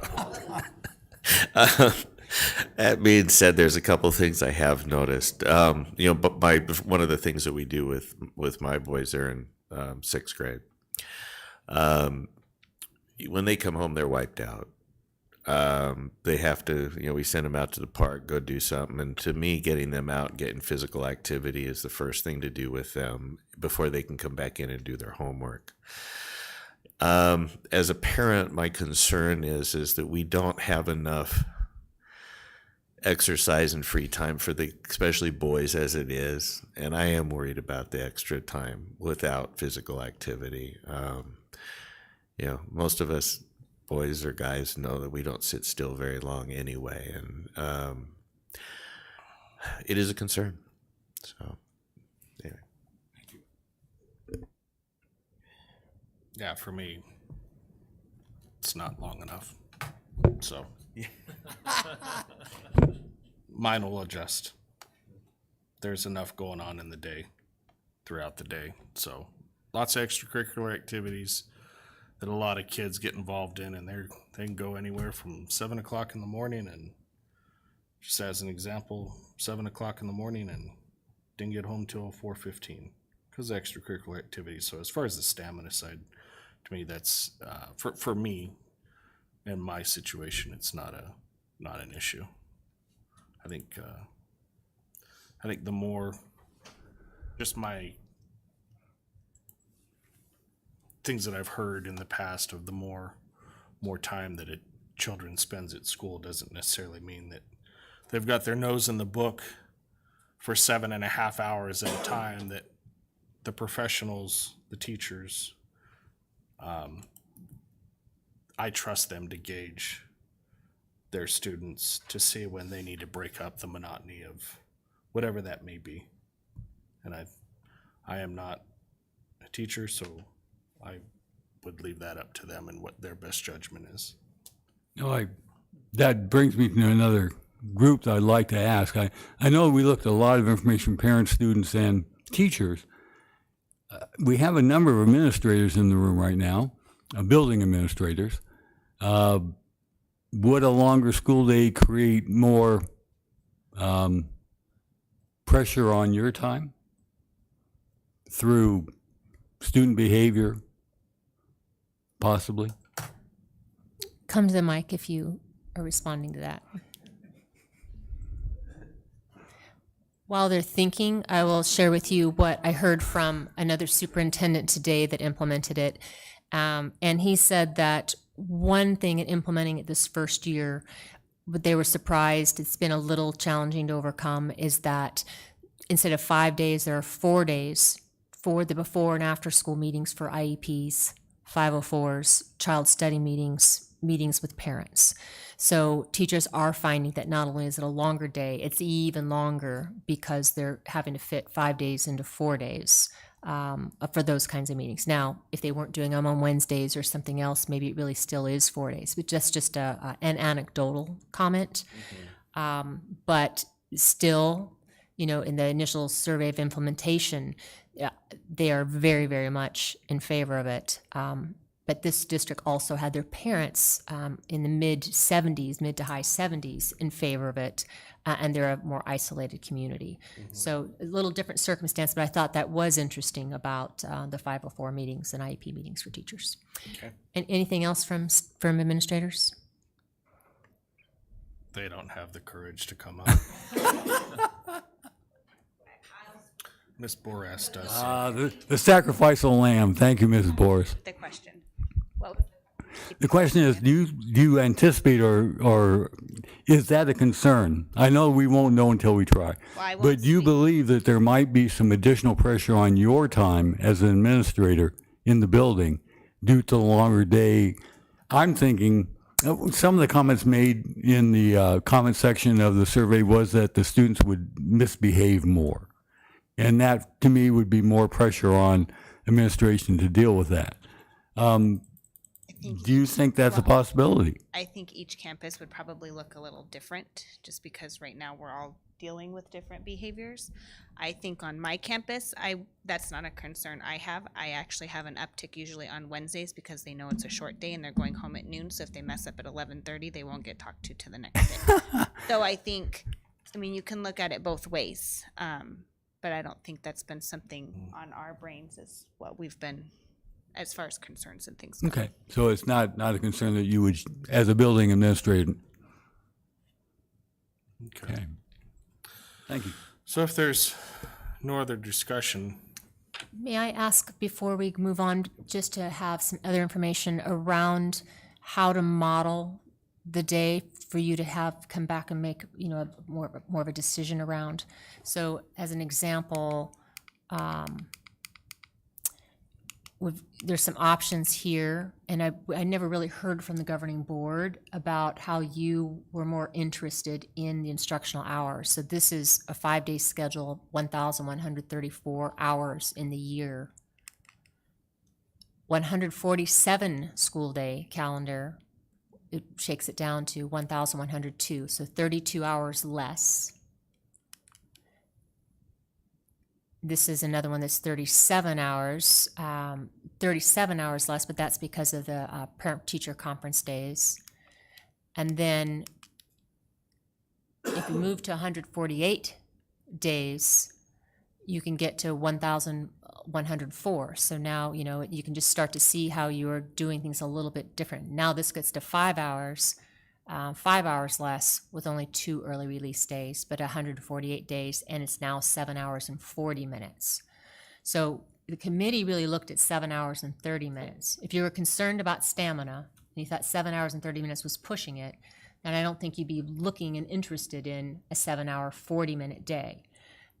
If your priority is instructional hours, trying to do whatever you can to not lessen the number of instructional hours, there's a way to get this all the way to 0 if you want it, if you so chose. So I'm just interested in the boards, because there's 5 or 6 models that I could make 2 or 3 more, but I would like to narrow it down to something you'd be more interested in, so I can bring that back and let you see that. I'm in favor of 18 with 148, 2 early releases at the 30-minute extra right there. I'm interested in what the difference is on adding that extra day versus the one on slide 15 that has 147. and that was my thought also, of 7.5 hours and add a day, and what does that do? So this is 7.5 hours at a day. So let me just write that down so I can do that. And if I was a little closer to this and not under, I would be able to tell you. So 7.5 at 148. Did I do one on that? 18. 18. So there's 18 7.5 with 148. This one has 2 early release days. So just keep in mind that right now, the very last day before Christmas is an early release, but that would be a Friday, so it would be off. The last day of school would be a full day of school with this hours. Currently, parent-teacher conferences, they're off on Wednesdays early release already, and then they have Thursday, Friday early release. This essentially would provide Thursday off for early release and Fridays off for conferences. So if you were wanting to add back more early release time, we were going off the premise that kind of we're trading out with parents. Parents don't particularly like early release. But it has some purpose also, for us. So just know that that's how that's modeled. So if you like the 148 days, the difference here between the Buckeye Union schedule and our schedule for calendaring is we would start one day earlier. We'd start on a Monday. We'd have a Monday through Thursday week, the first week of school, instead of a Tuesday through Thursday week, the first day of school. The first week of school. So this is why, even though the committee didn't consider this one, this is one we thought of later, thinking we should start one day sooner. We get some of those hours back, and you can be more consistent. But it's still a 30 hours less. Brian? I'm going to throw a curveball at you. Okay. How about coming in a different direction? Keeping the 5-day, move Wednesday to Friday, but give teachers 2 days, full days a month. So that would be Or is it 2 one? Fridays per month would be early release, and 2 Fridays per month would be full days off. Yes. Anybody else like that idea? My struggle with that is I think part of the benefit is the recruiting teachers and here's what it's going to be like and where it's at. And I don't know that they're going to totally feel that benefit of sticking to the 4 days. And so I think our ability to recruit and give them that time to recover is not going to be worth that. If we gave them the 2 full days, that's the 2 full days they'd get anyway. That was my thought. So I think the difference is they also are still planning for instruction Right. for 2 halves on Fridays. So it is as a hybrid as you labeled it. yeah, I mean it's just something to consider. Let's see what it looks like, because that would solve some of the staffing issues and some of the other underlying issues we're dealing with. Can anyone else support that? What I would maybe suggest is if we're looking at teacher retention in the 4-day, without knowing teacher feedback, I think at least warrants a very short survey out to the teachers to say, is this an option? Does this work better for you? If they all come back and say, this doesn't work, we don't like this, we probably have our answer pretty quick. If we get a resounding or a response back says, yes, that's something we like, we could consider it. But we've done all of this work, I think, to throw an anomaly in without taking a survey. For parents, I would think it would be pretty similar because most of them are taking off Fridays already. I think if it's a half day and they got to go to a baseball tournament or a rodeo, they're going to go whether it's a half day or a full day. So I don't think it has the effect on the parents that it might the teachers. But I can see if we did those 2 half days and then we put professional development on the back end of those half days, that they're already there, they're already committed for their days. So those are just full days and it moves on. But I think we should talk to parents or teachers about it first, see their thoughts. I can see a couple of things that I think go back to the guiding principles that the group, let's see if I can find them on one end or the other. They were at the beginning. So maintaining as equal as possible professional learning and collaboration time, that would cut that in half. So it would be significantly less actually than what was modeled before. In terms of philosophically being able to, I think it does increase, it maintains the same flexibility of the 2 days per month that they would get in a 4-day model. But the other 2 days, they would be teaching and they'd be doing the professional learning collaboration. And that was, I think, one thing we did hear is that they were looking forward to the time where they could start the day fresh, not at now at the end of a Friday, and then they're kind of thinking about getting out to the door to the weekend. How useful would that professional learning time be? So that, I think that's a concern, but it is a way of maybe keeping a Monday through Thursday schedule intact with learning with no disruption. So, again, there's pros and cons there. One other question I have, and I might be jumping the gun here, but if we go to a 4-day work week, I think we should absolutely look at building into the contract. There's a lot of teachers that I've heard from who are fearful that this is a slippery slope, that before long they're going to have 5 or 4 Fridays a month where they're being tasked to come in with things. I think as a courtesy to them, we should definitely build into their contract that they'll be required X amount of Fridays, half days, whatever it is, with set hours, so that we show our commitment to them and we future-proof this. I've said this many times, but if we have a different board or a different leadership that ever comes in, we want those teachers protected, so we don't want something to change on them, or we got you. So I think that's important that we surface that now so that it remains at a forefront for the teachers' contracts and their assurances that we're not going to push the limits. It will affect both contracts as well as the work agreements with our support staff. So all of that work will need to be done, prepping for that in the month of December, prior to December and January. All right, so I just want to make sure, Mr. Parks, I was asking to be modeled 5 days, But two halves, if and nobody two else full. in the board's interested in that, I don't want to waste your time. So, it's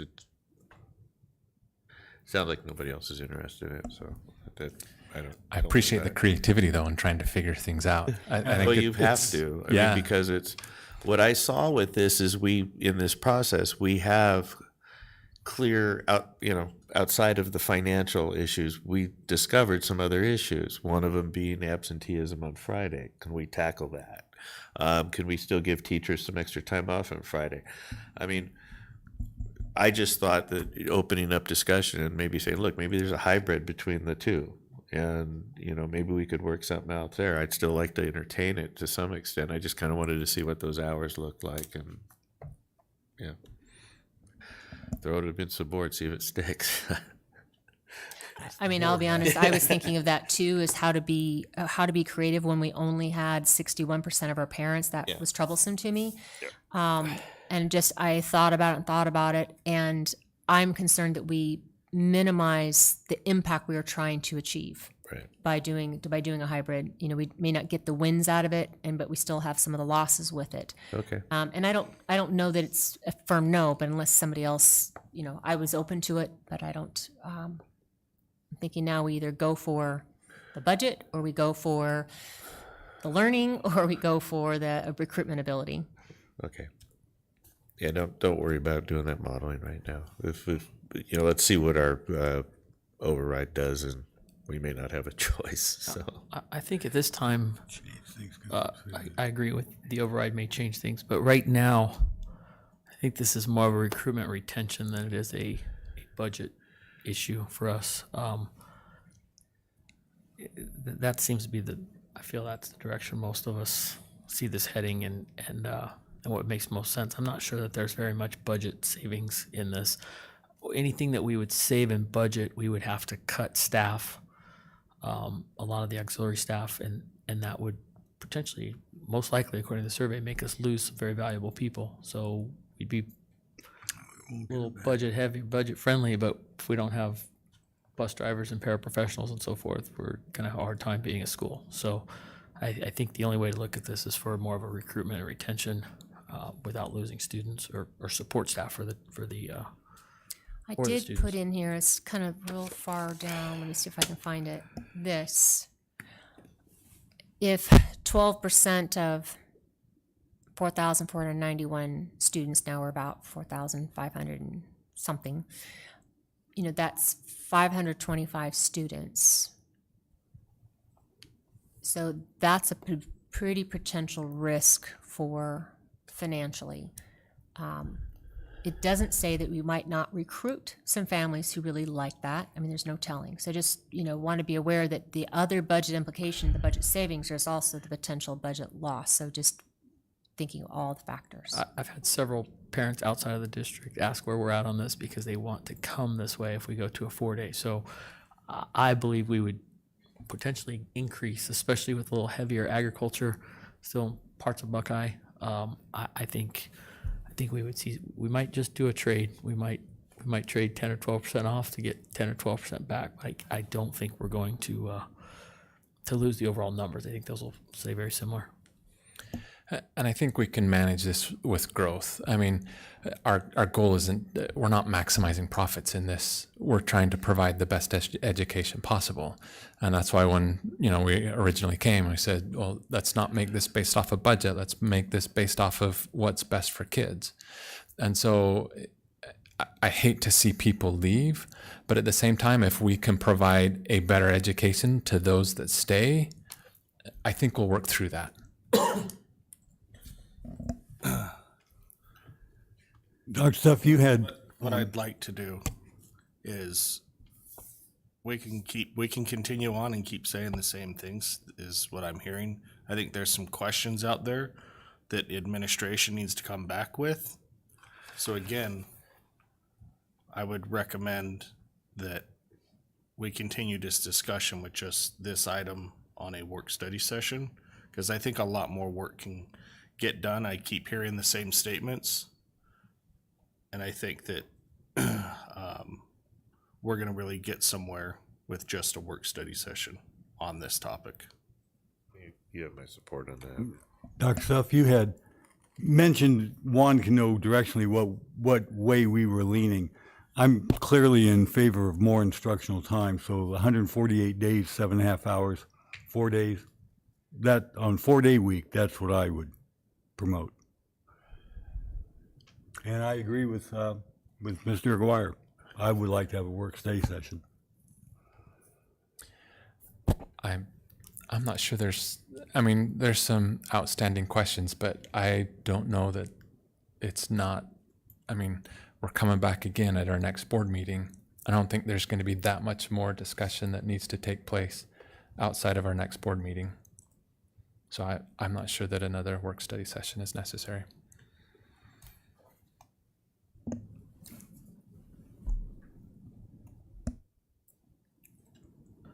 How about we schedule one I don't think after it the hurts us election? to have a work session. Sorry, I didn't hear you. After the election? Well, like I said, it might be good after that. Yeah. It may totally that- change. We're still going to have a discussion. The Monday after the election is our next board meeting. And so if you want to do it before the next board meeting, it would have to be. So I don't want to get off topic in that sense. I'm just making a suggestion. I feel like we're asking the same questions at this point, and that the discussion isn't necessarily moving forward in a direction to come to a head. Dr. Schuff asked some questions, administration asked some questions. They do have some homework to do with some of the things that were asked. We can keep going and discussing it. I just don't know that we're going to come to any type of more of a complete conversation, if you will, than where we are right now.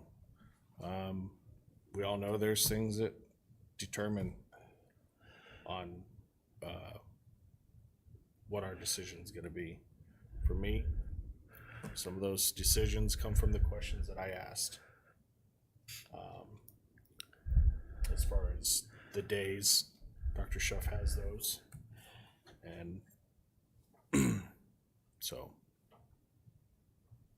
if there's no other discussion on it. Okay, so hearing none. Item 6.2, discussion of first reading of policy IC instructional time model for possible revisions for a 4-day school week. Mr. Aguirre, President, members of the board, with the requirements to change our instructional model include having 2 public hearings before we make a decision, which we've done. We've had 3.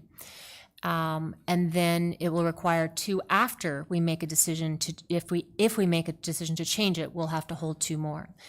But it also requires a change to this particular policy in 2 readings. So this is on the premise, not that it's a foregone conclusion what the board will do, but since it requires 2 readings, so we wanted to get your initial feedback on potential policy readings so that at the time when you make a decision of to continue a 5-day school week or to discontinue that and shift to a 4-day, you would be able to make that decision with a second reading. So just wanted to know if you had any suggestions or revisions to this on the premise that it was a yes at a later time. Anyone? Discussion? No? Okay. Thank you, Dr. Schuff. Thank you. Item 6.3, discussion and consideration to approve 6 behavior support specialist positions, revised support staff wage schedule, and updated organizational directory. Mr. Nuttall. President Aguirre, members of the board, bring forward this evening a recommendation for the approval of 6 behavior support specialists. We've revised the job description with a couple of items in mind. We've been really focusing on putting supports in place for student behavior and providing our teachers and our staffs, generally speaking, with additional supports to address behaviors, as we've noted over and over. Over this past summer, we added a behavior interventionist, as you know, and that person is working very, very closely with our identified students that have additional behaviors outside of, what is a normal disciplinary incident. What we're bringing forward this evening is additional supports in place to provide more specific Tier 2 and Tier 3 interventions, to provide our teachers with additional supports in class so that teachers and students both are equipped to manage behaviors as well as provide some real-life interventions. The intent is not to necessarily provide all of the interventions in the classroom. We understand full well that there are consequences that happen for disruptive behavior or any behaviors that would get in the way of the normal classroom function.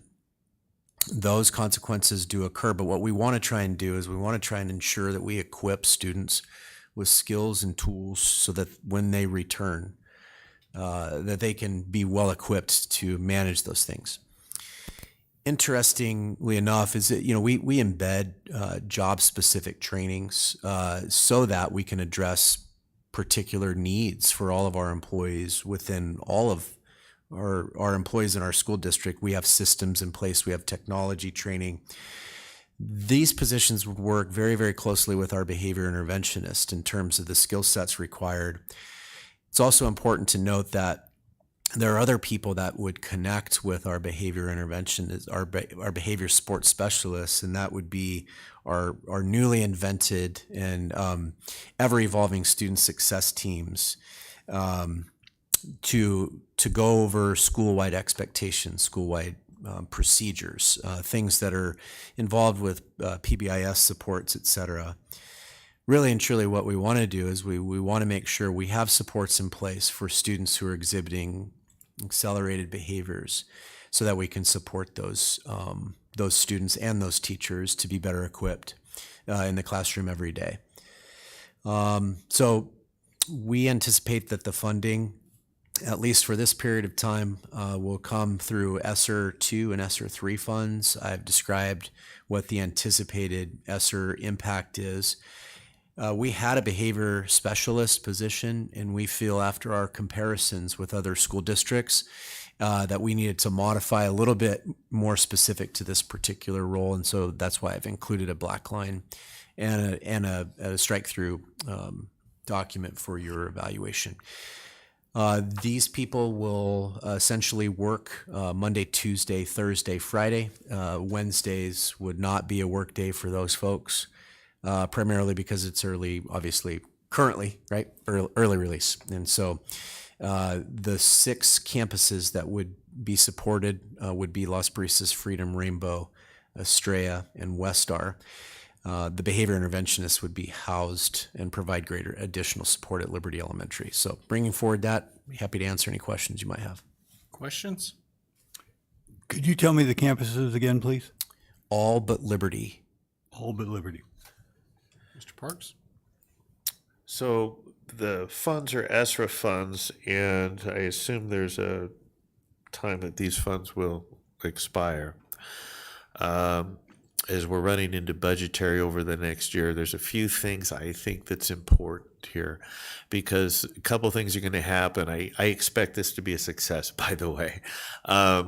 You're going to be in front of the board either asking for more money or budget cuts somewhere so we can continue to fund this. So for our benefit and for the public's benefit, I'd like to see kind of once you get this established and you get them in place, an outline of the process and procedures that they're doing in the classrooms and outside.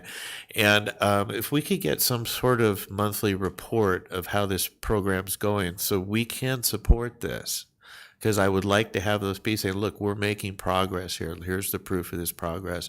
And so we can continue when the time comes, we can go ahead and continue funding it. I think it would be, I think we do need to collect data, and we'll have the intervention data we can. I think a monthly may be too often in terms of the workload, and also seeing the shifts and changes in the behaviors.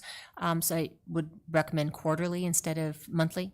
But I think certainly then coming back and sharing at the same time, what are they, how is it actually functioning? What kind of training did they receive? How many were we able to actually hire? All of that information we could if we can happily have, bring yeah, back. quarterly works fine if that works best for you. It's just something that we can dig our hands into and get, so we can support you. Mr. Jensen? Would it be a consideration to look not necessarily per campus, but instead which campus may need it more, and focus on that, or do a part-time? Is that an option? Well, I think we've done some pretty extensive data work around student discipline, generally speaking. We've also done some survey work with what teachers in this current landscape need the most, right? And based off of those two things kind of colliding, we believe that all of the campuses could use additional supports. Every campus is different. In our data research, minor aggression, disruption, disrespect, those are kind of the high flyers of what we see a lot. What we're really trying to do is we're trying to reduce the students who have multiple referrals. We're trying to reduce the students who have, the frequent flyers up to the office, referral or not.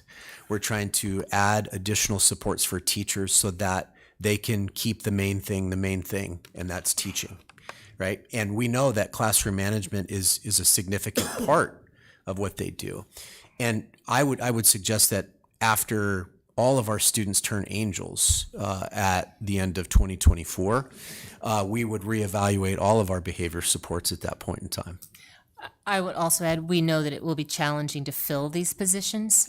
So you can see that it wasn't overly limiting to be able to hire them. So that puts the burden on us for hiring the right disposition of person, and then providing the initial training and then the ongoing job embedded training. But to your point, we will prioritize where we place those initial hires, where we have the greatest need. And so our hope is that in terms of budget capacity, they are all part-time positions because we didn't have enough funding to have them be 5 days a week. I mean, ideally, they'd be 5 days a week at all 7 schools. So we had to work within the budget we had. So at this time, we're recommending 4 days our behavior interventionist thinks that won't be a problem to hire because there are contract workers who work for a similar hourly rate. And she said there are plenty of them that like to take on less than full-time capacity because they might maintain another part-time situation. So we're hopeful that it's at the right hourly wage and that the part-time won't be a deterrent. I really appreciate this coming forward. I really think a lot of what we're trying to do is get a good culture and climate for our district. And behavior is one of the things that really gets to be challenging. Same thing with the 4-day week. It's not, we talk about recruitment and retention. I view it as building a good culture and climate for our campus that everybody enjoys. And so I think these two things together will hopefully really make a good change and good addition to improving and making a great culture climate for our district. Thank you. Mr. Todd? Mr. Chairman, I have a few questions just for some clarification. These ESSER funds will be through 2024, is that correct? So we basically have one school year. This year, the remaining part of Remaining of this this year year. and next year. By the time we get these people hired, we're gonna have probably a short term. So I'm a little hesitant to offer people jobs that are gonna be temporary, especially this temporary. By the time they get it and they get summer, they'll barely be settled in. I feel like before this contract, essentially with the ESSER funds, will run out. So I'm a little concerned about that. I guess one of my questions with this is that we made a commitment a while back to bring assistant principals to each school. And that was supposed to be to help with discipline back then. Now we're bringing yet a third person in. We have the Liberty School, which has been without an assistant principal. I don't think we're doing that campus any justice, especially with the numbers, and we've admitted many times that the numbers are much higher than what we thought. So I would like to suggest that we look at using this money to bring an assistant principal in to supplement Liberty. I think they're the only school now that does not. There's them and who else? Estrella Mountain, Right. and we spoke when the schools reach 600 students is when we'd be bringing in Right, but an assistant. But I don't know principal. if that's the right number anymore. Those numbers can change and move, and I think Liberty is bursting at the seams. So I think this needs some more discussion. I guess in the last couple of years, I've heard nothing but we have discipline problems. When I was at Blue Horizons this week for Champs Night, I had 4 parents tell me there's fights on this campus every day. In the board report, I'm not seeing any indication that there's fights every day on the campus, but I'm not about to call these parents wrong. So I would like to see a much larger report on discipline, not just suspensions, but really what are we dealing with? How many things are happening? And then we can make a better decision. But my priority would be to get assistant principals on every campus full-time. I just think we owe that to these teachers. There's great things that are happening at Estrella right now, but I believe we could probably have greater things happening if we gave her support. There's things happening here at Liberty that are good, great, beyond great, but again, there's no support. So I So think may without I having this, respond and then I would like to look back, 1 second. I would like to look back to what our discipline matrix was prior to COVID. I know somewhere in the middle of COVID, we kind of changed our disciplinary model. And I'm thinking if we go back to what we had, that might be a little better for our discipline issues and help us win all of these concerns of better, more discipline and the assistant principal roles. Sure. So an example, this role would be pushing into the classroom to provide direct intervention support to the student, teaching them, implementing whatever intervention the behavior interventionist has essentially diagnosed and prescribed that is the teacher's responsibility to implement and then collect data on as whether it's working or not working. And then after a period of time, the behavior interventionists would provide support of saying, do we keep doing that one or adjust and try a different intervention to see if that works? So the burden is on the classroom teacher. And that makes it, with the most challenging kids, that makes it challenging for them to teach, for the other children to learn. We've heard that over and over, and our teachers are very frustrated, to Mr. Jensen's point, This is very much a response to the concern our teachers have shared with us. We recognize that that's morale. We recognize that's retention. We also recognize and appreciate the parents' view of my child has a right to learn without disruption. So that's our why. And coming up with what is our most creative solution, being creative about our budget source for this. In terms of the assistant principal at West Star or Blue Horizons is with the size of our schools now. From when I first came, we were in the 400s and 500s. Now we're in the top, mostly 500s and up to 7 and 8 and almost 900. So our enrollment has changed at the schools. That has predicated the reason for the assistant principals. To clarify, Liberty Elementary School, it is a challenging school because what's challenging about it is some single classrooms at a grade level. And when you have that few number of actual staff, the total general education classrooms is 12.5. It'll be 13 here coming up. The total number of general education students is 282 students. It does have another population of preschool, but there's a preschool director for those children. So there's a reason why additional staffing hasn't been given to Liberty. It's because their enrollment is significantly lower than our larger schools. So this behavior interventionist really is designed as a direct support to the teachers and the kids. Assistant principals definitely do provide support to safety and discipline on campuses, for sure. But that is a portion of their work responsibilities. Could I, Mr. President, just make a quick comment? I think that we're dealing with a couple things here that may be somewhat unique to our experience as public school educators.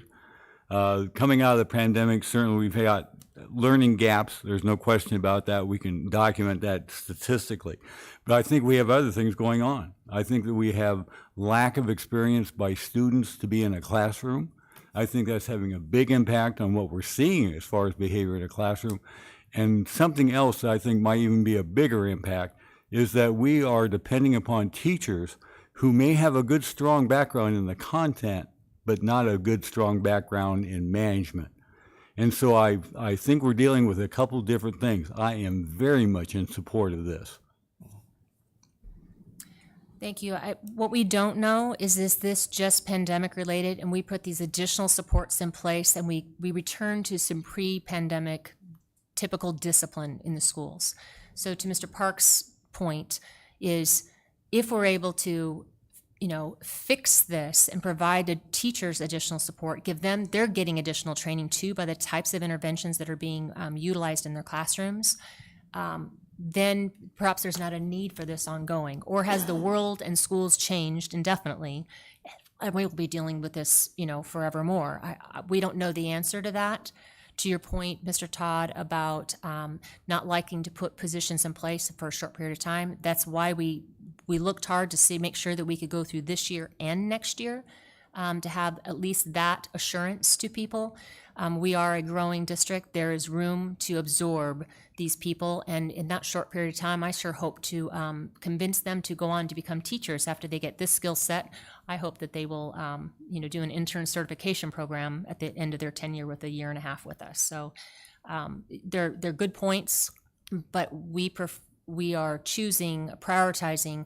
Let's do something, the most important thing we can do with the funds we have available, and to use it to try to make a difference while we can. And it's not perfect because it's not ongoing money.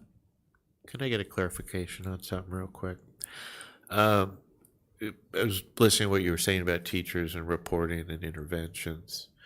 Will this behavior support specialist be able to then offload some of the reporting that the teachers now are currently having to do for future intervention or ongoing intervention? Meaning, from what I understand, to get a student into more of a longer term or specific intervention program, we have to have the documentation for that, correct? And teachers now are burdened with most of that. Is the behavior support specialist going to be able to offload some of that? I would say some of that. So for an example is during first period, they can't be in two classrooms at the same time, and both of those teachers are implementing the interventions and both of the teachers are documenting. But while the teacher is in the classroom with student A, they can be supporting with the interventions and they can be supporting with some of that documentation. So it's all intended to reduce the burden of the teachers, build their capacity, and build capacity of kids. Thank you. So with that, I'd entertain a motion to approve item 6.3.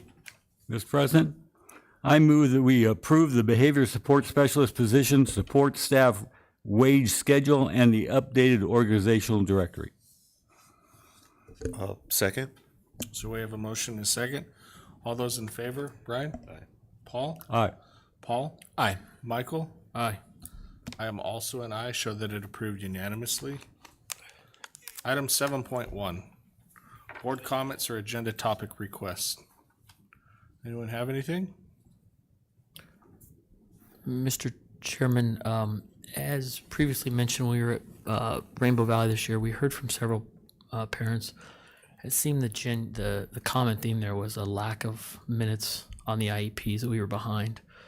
I think it would behoove our district in a board report to provide a total of how we're doing on minutes. We don't need names of students, but if there's any student that is behind on minutes, I think we need to know that and know why, and know what the plan is to fix that. So that would be my first request.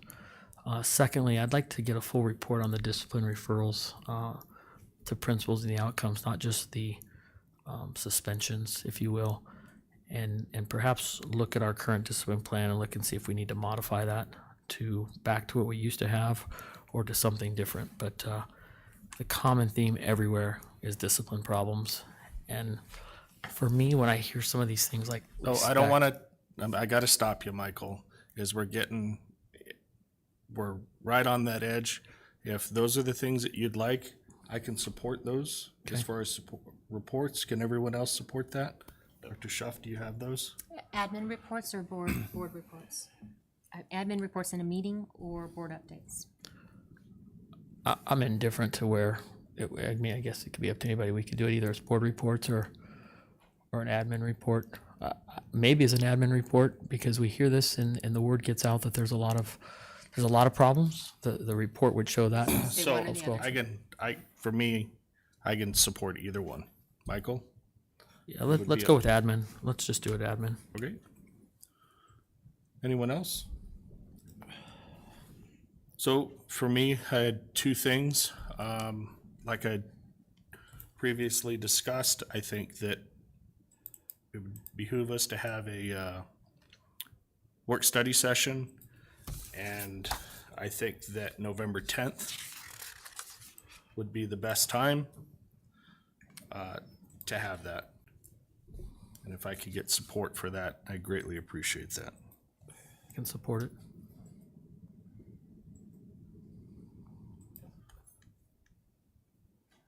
On a Thursday. Okay. Same time, 5:30? I'll be on a plane November 10th. I'm unable to attend also. The 11th? I'm sorry, not the 11th, the 9th? After the 8th, or after the 7th. I'm unavailable after the 7th. Mr. Jensen? Yeah, the 10th I'm on a plane, so I could support the 8th or 9th. Well, the 9th. Okay, so the 9th? The 9th is not going to work for me.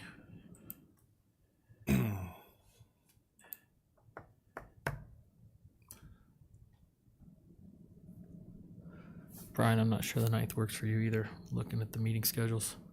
Yeah, that's right. Actually, yeah. Yeah, I know. Could lighten up the 14th. The 12th? It's a Friday. Saturday. That's a Saturday. Sorry, I'm sorry, the Friday, whatever the date 11th. that is. Is that the 11th? Staff isn't working. I'll come in for you. I'm going to be in Hawaii from the 10th to the 20th. So We'll join you there. come on over. So is there a way to, if we can have majority of the board here? I can be from the 7th through the 28th. I will have to attend everything virtually. So I believe Mr. Parks and Mr. Todd said that they have a previous engagement to take care of. Yeah, so it gets us back to the 10th, So if, right? or Friday. Or Friday the The 11th. Is there a difference between 10th and the 11th? Not for me. No, I would say go the 10th. yeah. 10th. Want to do it earlier than 5:30? Are you able to do it earlier than 5:30? Yes, if we can. Can you, Mike? It's coming off a 3-day weekend for staff, so if we could, if not, we will. Just trying to be considerate. 3:30? Do 3:30? Is that too, I'm looking at the board. We'll make whatever you say work. 3:30? 3:30? Well, it'll be, he's like at noon drinking his margaritas, so I don't. Yeah, I'm out of the choice on that. My time. type, Hawaii. So if everyone can be here at 3:30, then I'll make arrangements to make sure I'm here. I can be available at 3:30. Okay, so 10th at 3:30. Also, the other thing that I had is like to recognize the district as a whole. I'm very pleased to announce Government Finance Officers Association, the United States and Canada has awarded the Certificate of Achievement for for Excellence in Financial Reporting to Liberty Elementary School District Number 25 for its annual comprehensive financial report for the fiscal year ended June 30th to 2021. The report has been judged by an impartial panel to meet the high standards of the program, which includes demonstrating a constructive, quote, spirit of full disclosure, end quote, to clearly communicate its financial story and motivate potential users and user groups to read the report. The Certificate of Achievement is the highest form of recognition in the area of governmental accounting and financial reporting, and its attainment represents a significant accomplishment by a government and its management. So congratulations to the district as a whole. Thank you very much for everything you do. I think that this tells the story of Liberty. So thank you very much. Congratulations. Well done. Upcoming board meetings, obviously we've got the 10th and then the 14th and the 28th. So with that, that moves us to item 9. Mr. President, I move we adjourn. Second? We have a motion and a second altogether. All those in favor say aye. Aye. Aye. All those opposed say nay. The ayes have it, show that we adjourned at 7:51.